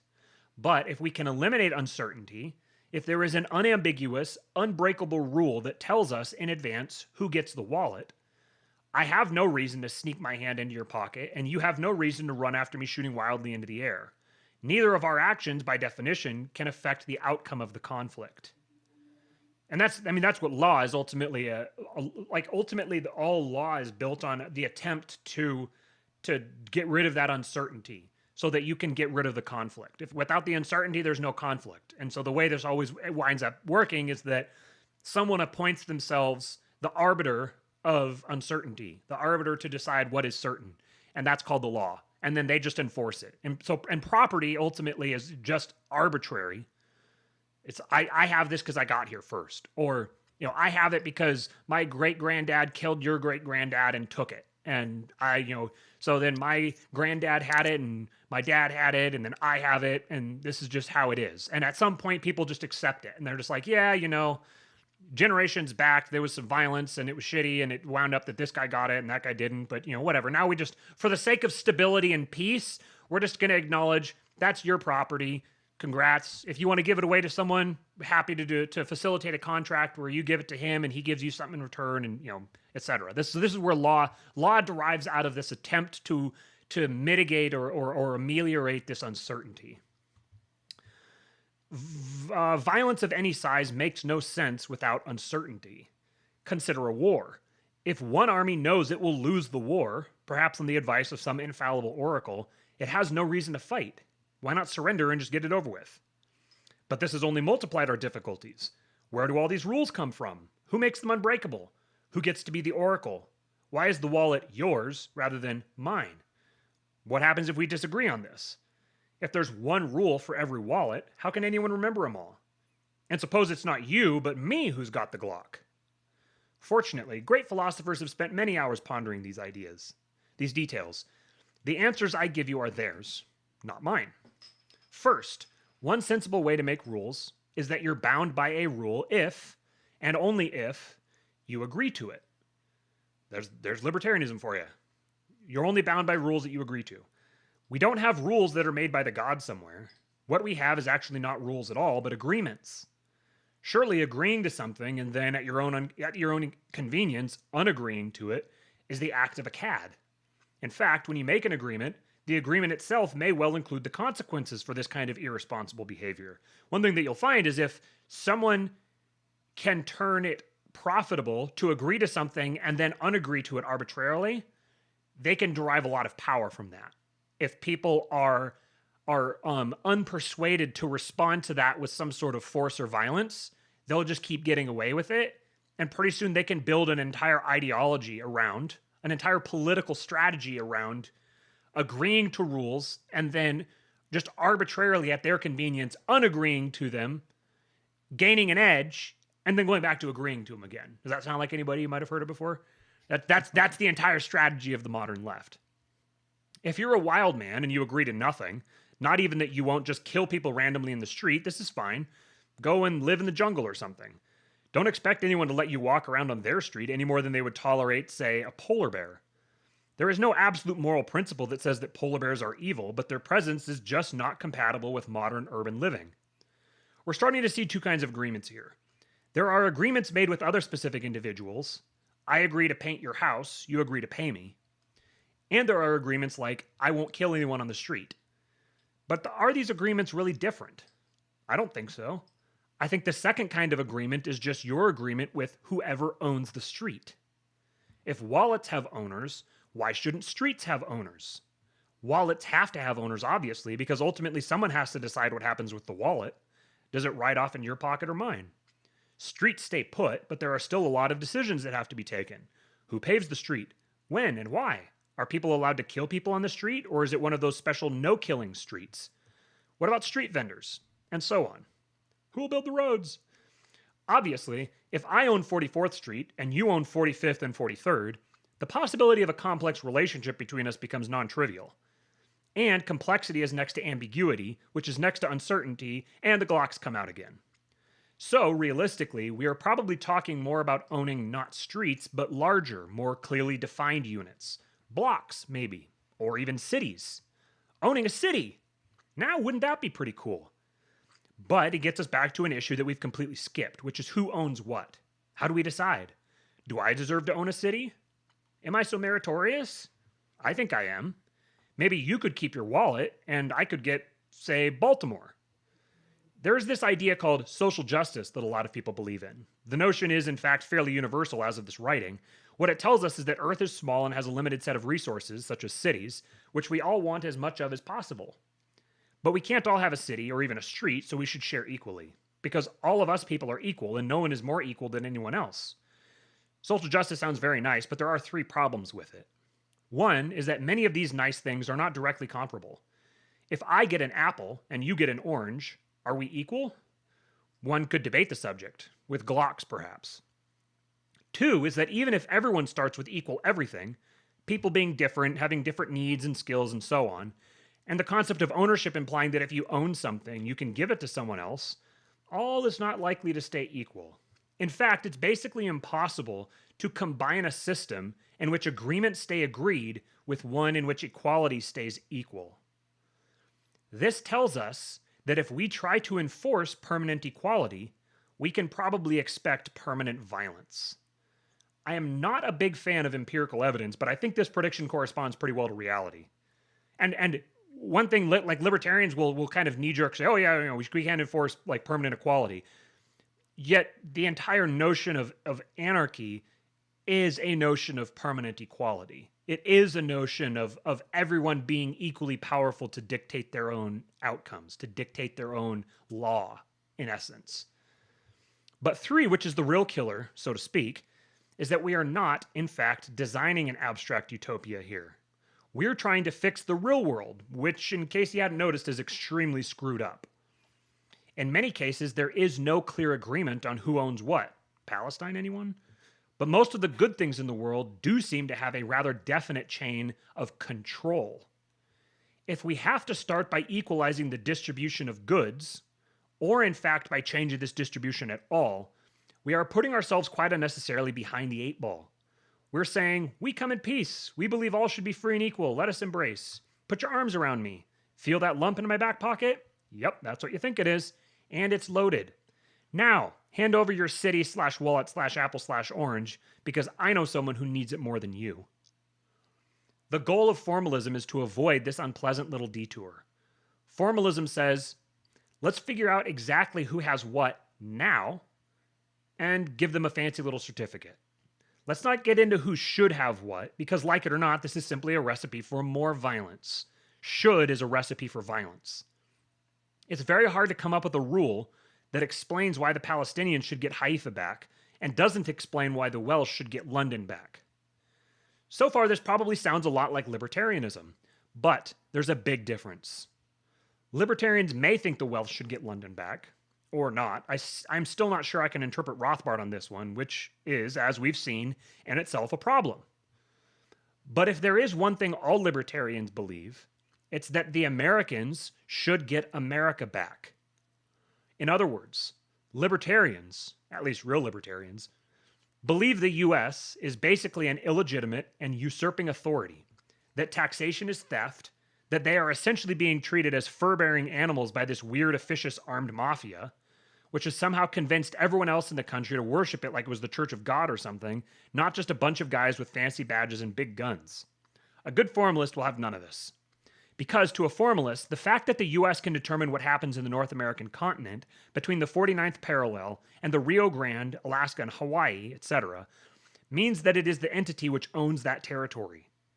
And the fact that the US extracts regular payments from the aforementioned fur-bearing critters means no more than that it owns that right. The various maneuvers and pseudo-legalities by which it acquired these properties are all just history. What matters is that it has them now, and it doesn't want to give them over any more than you want to give me your wallet. So, if the responsibility to fork over some cut of your paycheck makes you a serf, that's what Americans are. Serfs. Corporate serfs, to be exact, because the US is nothing but a corporation. That is, it is a formal structure by which the group of individuals agree to act collectively to achieve some result. So what? I'm a corporate serf. Is this so horrible? I seem to be pretty used to it. 2 days out of the week I work for Lord Snooty Snoot, or Faceless Global Products, or whoever. Doesn't matter who the check is written to. The modern distinction between private corporations and governments is actually a rather recent development. The US is certainly different from, say, Microsoft, in that the US handles its own security. On the other hand, just as Microsoft depends on the US for most of its security, the US depends on Microsoft for most of its software. It's not clear why this should make one of these corporations special and the other not special. Of course, the purpose of Microsoft is not to write software, but to make money for its shareholders. The American Cancer Society is a corporation too, and it has a purpose as well, to cure cancer. I've lost a lot of work on account of Microsoft's so-called software, and its stock, frankly, is going nowhere. And cancer still seems to be around. In case the CEO of either Microsoft or the American Cancer Society is reading this, though, I don't really have a message for you guys. You know what you're trying to do, and your people are probably doing as good a job as they can. If not, fire the bastards. But I have no idea what the purpose of the US is. I've heard that there's someone who supposedly runs it, but he doesn't appear to even be able to fire his own employees, which is probably good, because I hear he's not exactly Jack Welch, if you know what I mean. In fact, if anyone can identify one significant event that has occurred in North America because Bush and not Kerry was elected in 2004, I'd be delighted to hear of it. You can hear the era in which he's written. I think he wrote this in 2007. Because my impression is that basically the president has about as much effect on the actions of the US as the heavenly sovereign emperor, the divine Mikado, has on the actions of Japan, which is pretty much none. Obviously the US exists, obviously it does stuff, but the way in which it decides what stuff to do is so opaque that as far as anyone outside the Beltway is concerned, it might as well be consulting ox entrails. So this is the Formless Manifesto, that the US is just a corporation. It is not a mystic trust consigned to us by the generations. It is not the repository of our hopes and fears, the voice of conscience, and the avenging sword of justice. It's just a big old company that holds a huge pile of assets, has no clear idea of what it's trying to do with them, and is thrashing around like a 10-gallon shark in a 5-gallon bucket, red ink spouting from each of its bazillion gills. To a formalist, the way to fix the US is to dispense with the ancient mystical horseradish, the corporate prayers and war chants, figure out who owns this monstrosity, and let them decide what in the heck they're going to do with it. I don't think it's too crazy to say that all options, including restructuring and liquidation, should be on the table. Whether we're talking about the US, Baltimore, or your wallet, a formalist is only happy when ownership and control are one and the same. Once again, the formalist is only happy when ownership and control are one and the same. To reformalize, therefore, we need to figure out who has actual power in the US and assign shares in such a way as to reproduce this distribution as closely as possible. Of course, if you believe in the mystical horseradish, you'll probably say that every citizen should get one share. But this is a rather starry-eyed view of the US's actual power structure. Remember, our goal is not to figure out who should have what, but to figure out who does have what. For example, if the New York Times was to endorse our reformalization plan, it would be much more likely to happen. This suggests that the New York Times has quite a bit of power, and therefore that it should get quite a few shares. But wait, we haven't answered the question. What is the purpose of the US? Suppose, solely for illustration, we give all the shares to the New York Times. What will Punch Sulzberger do with his shiny new country? Many people, probably including Mr. Sulzberger, seem to think of the US as a charitable venture, like the American Cancer Society, just with a broader mission. Perhaps the purpose of the US is simply to do good in the world. This is a very understandable perspective. Surely, if anything ungood remains in the world, it can be vanquished by a gigantic, heavily armed mega charity with H-bombs, a flag, and 250 million serfs. In fact, it's actually rather astounding that considering the prodigious endowments of this great philanthropic institution, it seems to do so little good. Perhaps this has something to do with the fact that it's run so efficiently that it hasn't balanced its budget since the 1830s. Perhaps if you reformalized the US, ran it like an actual business, and distributed its shares among a large set of separate charities, each presumably with a specific charter for some actual specific purpose, more good might occur. Of course, the US doesn't just have assets, sadly, it also has debts. Some of these debts, such as T-bills, are already very well formalized. Others, such as Social Security and Medicare, are informal and subject to political uncertainties. And remember, uncertainty is a recipe for violence. If these obligations were reformalized, their recipients could only benefit. Of course, they would thus become negotiable instruments and could be, for example, sold, perhaps in exchange for crack. Reformalization thus requires us to distinguish between property and charity, a hard problem, but an important one. All this fails to answer the question, are nation states, such as the US, even useful? If you reformalize the US, the question would be left to its shareholders. Perhaps cities work the best when they're independently owned and operated. If so, they should probably be spun off as separate corporations. He's following the libertarian logic here, and you can see where he's going. You should be able to see where he's going now. The existence of successful city-states, such as Singapore, Hong Kong, and Dubai, certainly suggests an answer to this question. Whatever we call them, these places are remarkable for their prosperity and their relative absence of politics. A little ironic now with Hong Kong, given what's happened since then. In fact, perhaps the only way to make them more stable and secure would be to transform them from effectively family-owned, Singapore and Dubai, or subsidiary, Hong Kong, corporations to anonymous public ownership, thus eliminating the long-term risk that political violence might develop. Certainly, the absence of democracy in these city-states has not made them comparable in any way to Nazi Germany or the Soviet Union. Any restrictions on personal freedom that they do maintain seem primarily aimed at preventing the development of democracy, an understandable concern given the history of rule by the people. In fact, both the Third Reich and the communist world often claim to represent the true spirit of democracy. As Dubai in particular shows, a government, like any corporation, can deliver excellent customer service without either owning or being owned by its customers. Most of Dubai's residents are not even citizens. If Sheikh Al Maktoum has a cunning plan to seize them all, chain them, and make them work in the salt mines, he's doing it in a very devious way. Dubai as a place has almost nothing to recommend it. The weather is horrible, the sights are non-existent, and the neighborhood is atrocious. It's tiny in the middle of nowhere and surrounded by Allah-crazed maniacs with a suspicious affinity for high-speed centrifuges. Nevertheless, it has a quarter of the world's cranes and is growing like a weed. If we let the Maktoums run, say, Baltimore, what would happen? One conclusion of formalism is that democracy is, as most writers before the 19th century agreed, an ineffective and destructive system of government. The concept of democracy without politics makes no sense at all. And as we've seen, politics and war are a continuum. Democratic politics is best understood as a sort of symbolic violence, like deciding who wins the battle by how many troops they brought. Formalists attribute the success of Europe, Japan, and the US after World War II not to democracy, but to its absence. While retaining the symbolic structures of democracy, much as the Roman Principate retained the Senate, the post-war Western system has assigned almost all actual decision-making power to its civil servants and judges, who are apolitical and non-partisan, i.e. non-democratic. Because in the absence of effective external control, these civil services more or less manage themselves. Like any unmanaged enterprise, they often seem to exist and expand for the sake of existing and expanding. That's what I was talking about before, that this whole idea of trying to decentralize the government, creating these new bureaucracies that do all this stuff, which was pursued on the like libertarians may not agree with it now, but it was pursued on that basis, on the basis of we need to have these different institutions and bureaucracies handle this because the executive branch or Congress or whatever isn't authorized to do it. So these bureaucracies often seem to exist and expand for the sake of existing and expanding.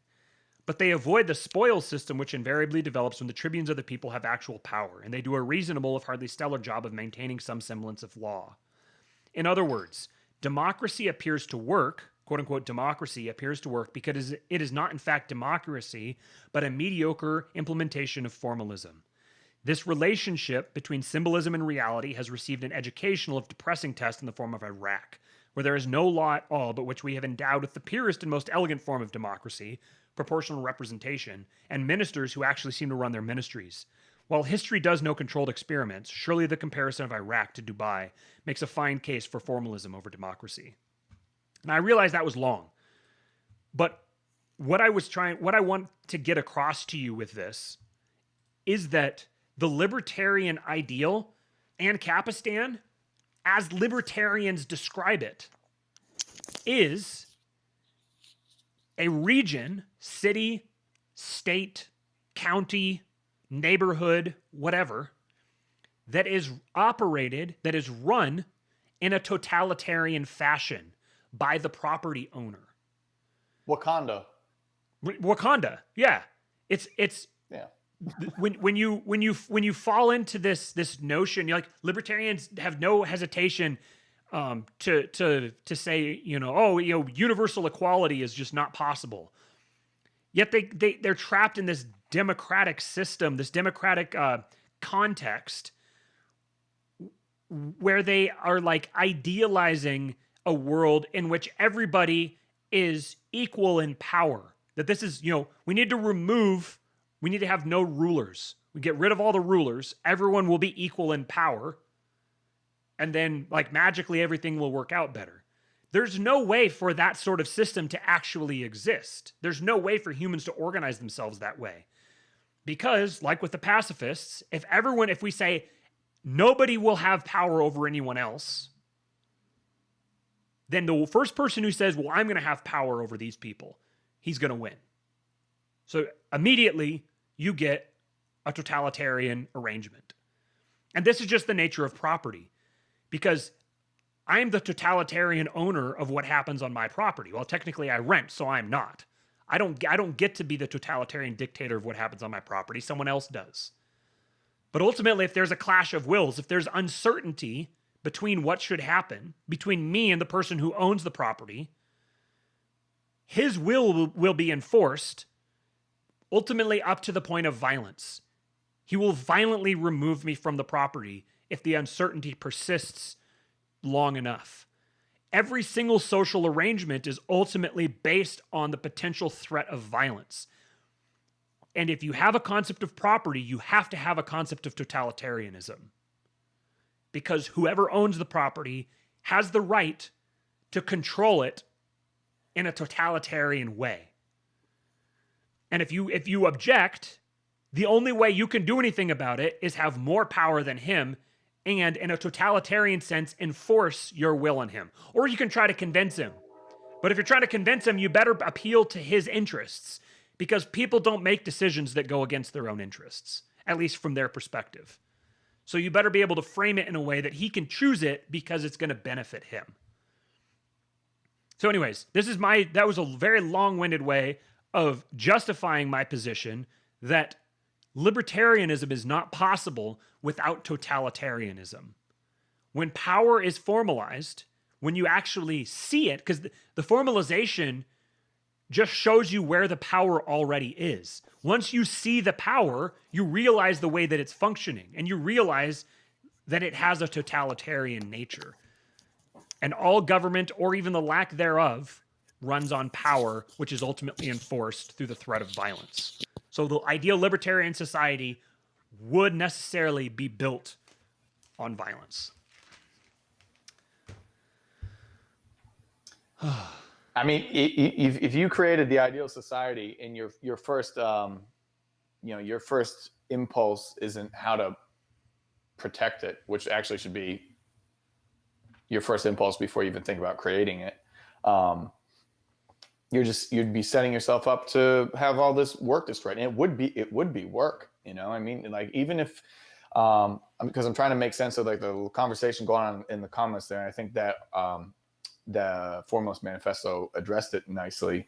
But you have to remember it's a continuum. It's from war to peace, and then on to security, law, and then spontaneous order, like he calls it. But it isn't just 1, 2, 3. Everything's going to be perfect, and it would require time and work and effort. And if you got society operating in such a way, man, you'd have to be real hawkish about anyone that you thought would subvert that. Because you can, I mean, look how things can fall apart, and things, that's the nature of things, is to fall apart. Like the nature doesn't tend towards Ancapistan.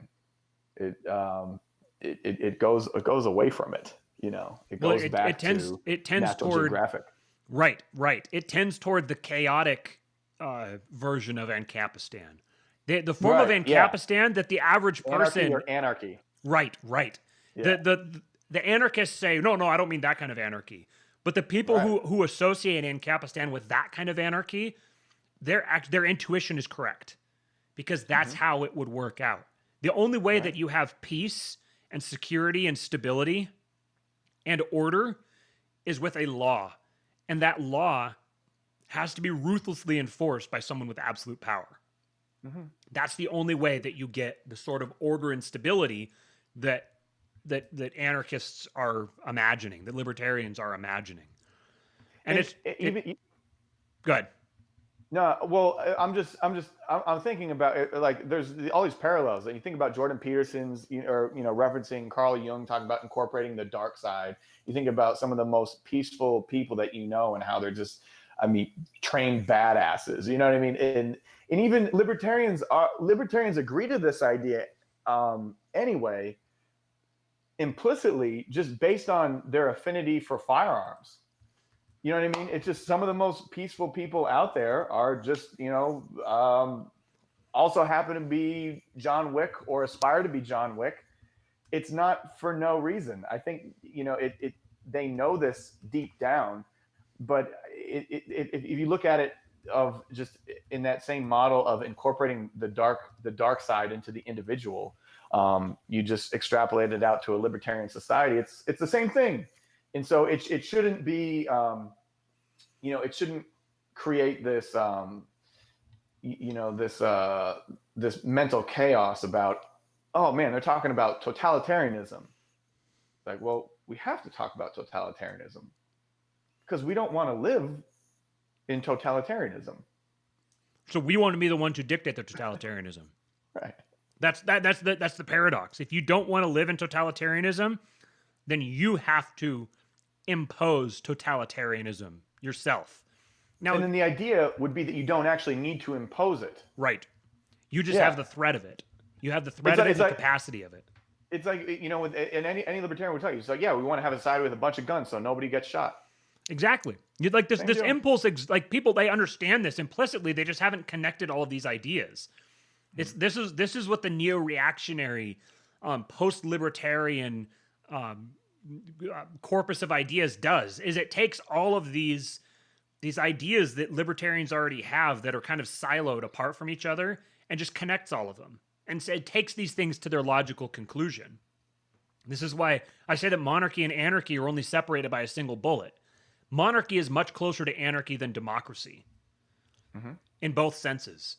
If you idealize the anarcho-capitalist view of the world, the closest realization of that you're ever going to get would be effectively a monarchy, where there's a single powerful individual who has absolute authority and power over a given region. And the natural tendency of humanity is that guy's constantly going to be under threat by other people who want to take his power away from him. And so to maintain his status, to maintain his power, he has to be willing to do whatever is necessary to defend his region and the people who depend upon him, the people who are contracting with him for security services. And that ultimately he's probably going to be in the business of real estate. He's going to literally own the land and be like a landlord, effectively, who people they come and they rent from. So it's someone who buys the land from him and says, I'm going to assert control over this plot of land, can no longer expect his protection unless they specifically like contract for that. They specifically put that into the contract. Like, I'll control this land up to a certain given point where I'll defer to his authority. It always comes back to authority, which totalitarianism is just another word for. It's just a type of authority.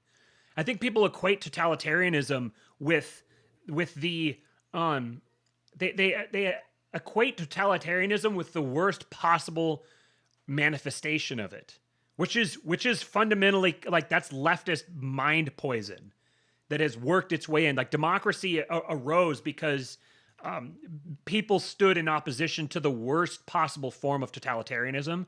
So leftism derived the ideas of democracy, and so we have baked into us this impulse to oppose tyranny by a single individual, but by trying to prevent the tyranny of a single individual, we wind up facilitating the tyranny of like all of society tyrannizing itself. So the secret to eliminating tyranny is by seeding power, institutionalizing power within the fewest number of people possible, and ideally a single person. And there's more religious justification for that, but we're already coming up on 2 hours. So it really just does remind me. Man, the guy was so smart. He was my mentor in high school. He's the one that kind of started sending me down this path of politics. But I remember one time I asked him this is in late 90s, early 2000s maybe. But like, I said, so what's, after a long discussion, I said, so what is your ideal form of government? And he said, I'm the fascist dictator of the world. And it was like, he wasn't kidding, he wasn't kidding. But like, I guarantee anyone in this chat right now, if you could sign a piece of paper that this guy just suddenly became fascist dictator of the world, or even a small area, you would sign up for that because he's the right person. So then what we need is more people who want to become, I gotta be careful, more people who want to become fascist dictators in a given region. Right. And more people who want them to become fascist dictators in a given region. Because ultimately, I do believe that this sort of thing needs to develop as peacefully as possible. Is that reasonable to say? A lot of this is an engineering problem. Really, that's what it comes down to. A lot of it is an engineering problem. You have to conceive of, like, the Constitution is a technology. Democracy is a technology. Monarchy is a technology. All these things are technologies. They're tools that we use to accomplish things and to do things that we by ourselves wouldn't be able to do.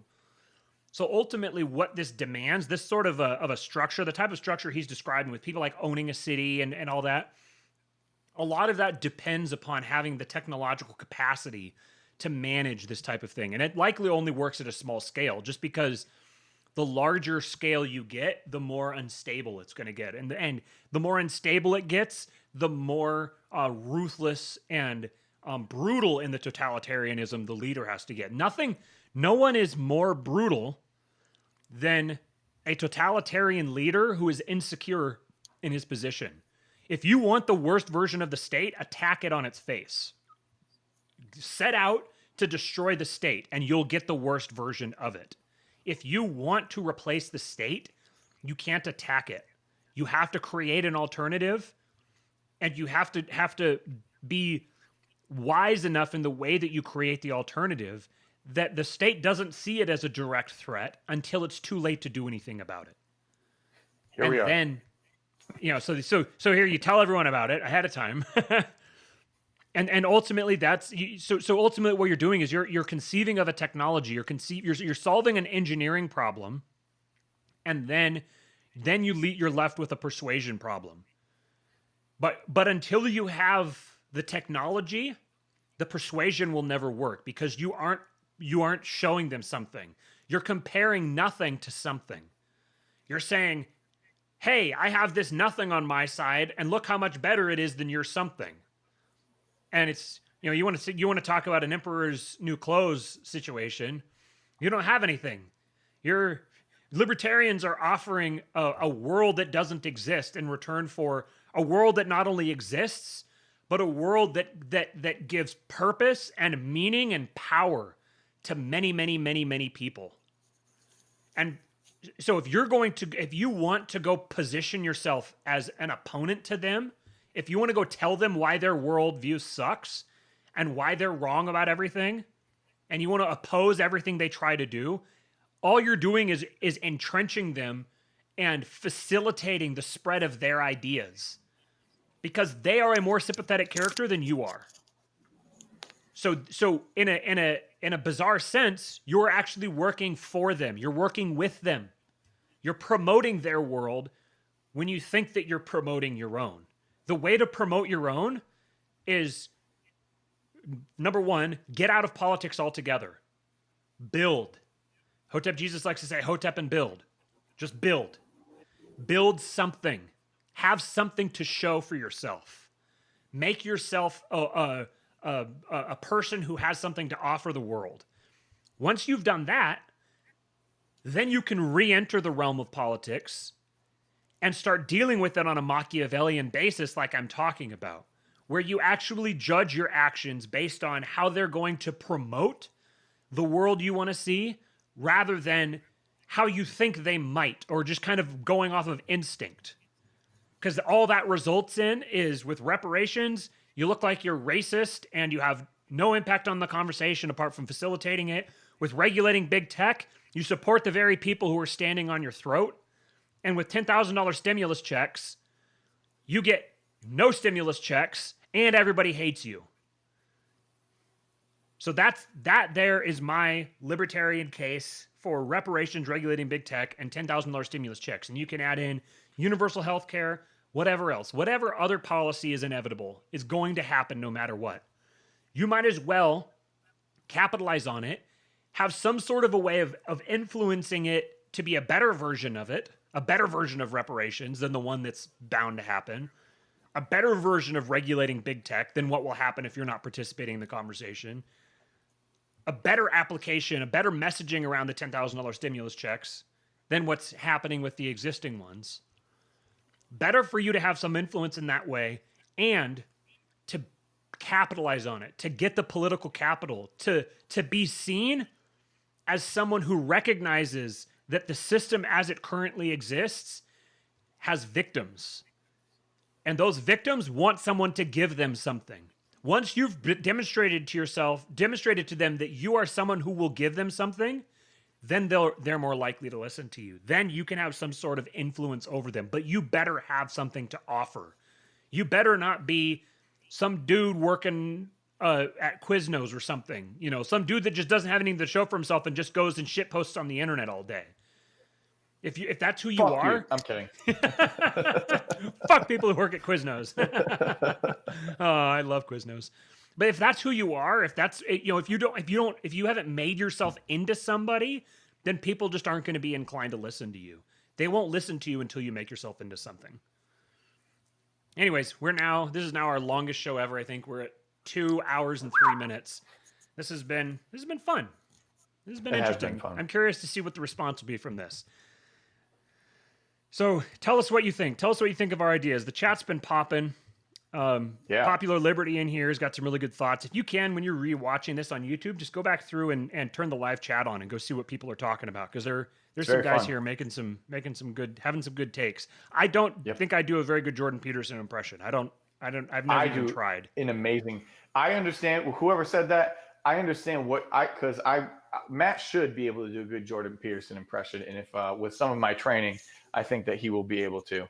Let's do it. When we do our live show in LA, or we'll meet in the middle of the country. We'll do a live show in the Mississippi River, where the fuck that is. We'll do it in Austin with Buck Johnson. Shout out Buck Johnson, Counterflow. I like that. Ooh, man, that'd be fun. Yeah, but yeah, we'll get Matty doing a good Jordan Peterson. I used to do a good one when I was like listening to him a lot. But it's gone so cartoonish now. Like it's just totally, it's an impression of the impression of the impression. It's just a caricature now. I'll work on it though. I'll bring it back for the next one. But yeah, I was trying to actually work on a Dave Smith Jordan Peterson hybrid. Yeah, that's also in the workshop, because I envision Dave Smith being what was the word I used? A less avuncular Jordan Peterson, and Matt had to look it up. But yeah, that's how I imagine Dave, just kind of slapping people around, telling them to embrace responsibility. Clean up your room. Clean up your fucking room, you piece of shit. I'm very excited. We're just kind of bullshitting here now, but I'm very excited for Jordan's new book. It couldn't come at a better time, because with all these ideas that are going around right now, and this whole idea of order and chaos and everything, I think there's a good chance that it has for number one, it's going to give us a ton of content to talk about on the show, but I think that it has a good chance of really impacting people's lives and clarifying stuff for a lot of people. So I'm excited to see if that happens, and to do whatever. He had some momentum going for sure. Yep. He had a good thing going. Yep. Alrighty, folks. Well, thank you for joining us here today on another episode of King Pilled.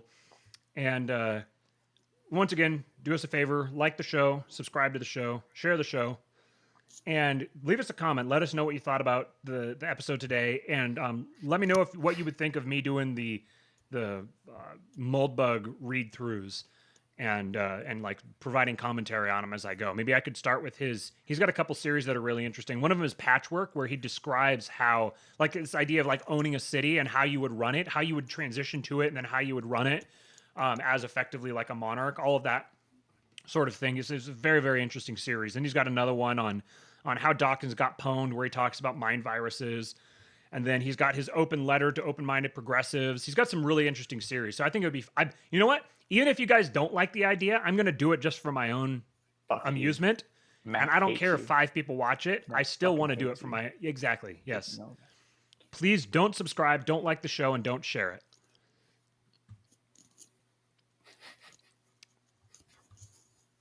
And that's the end of the show. Bye.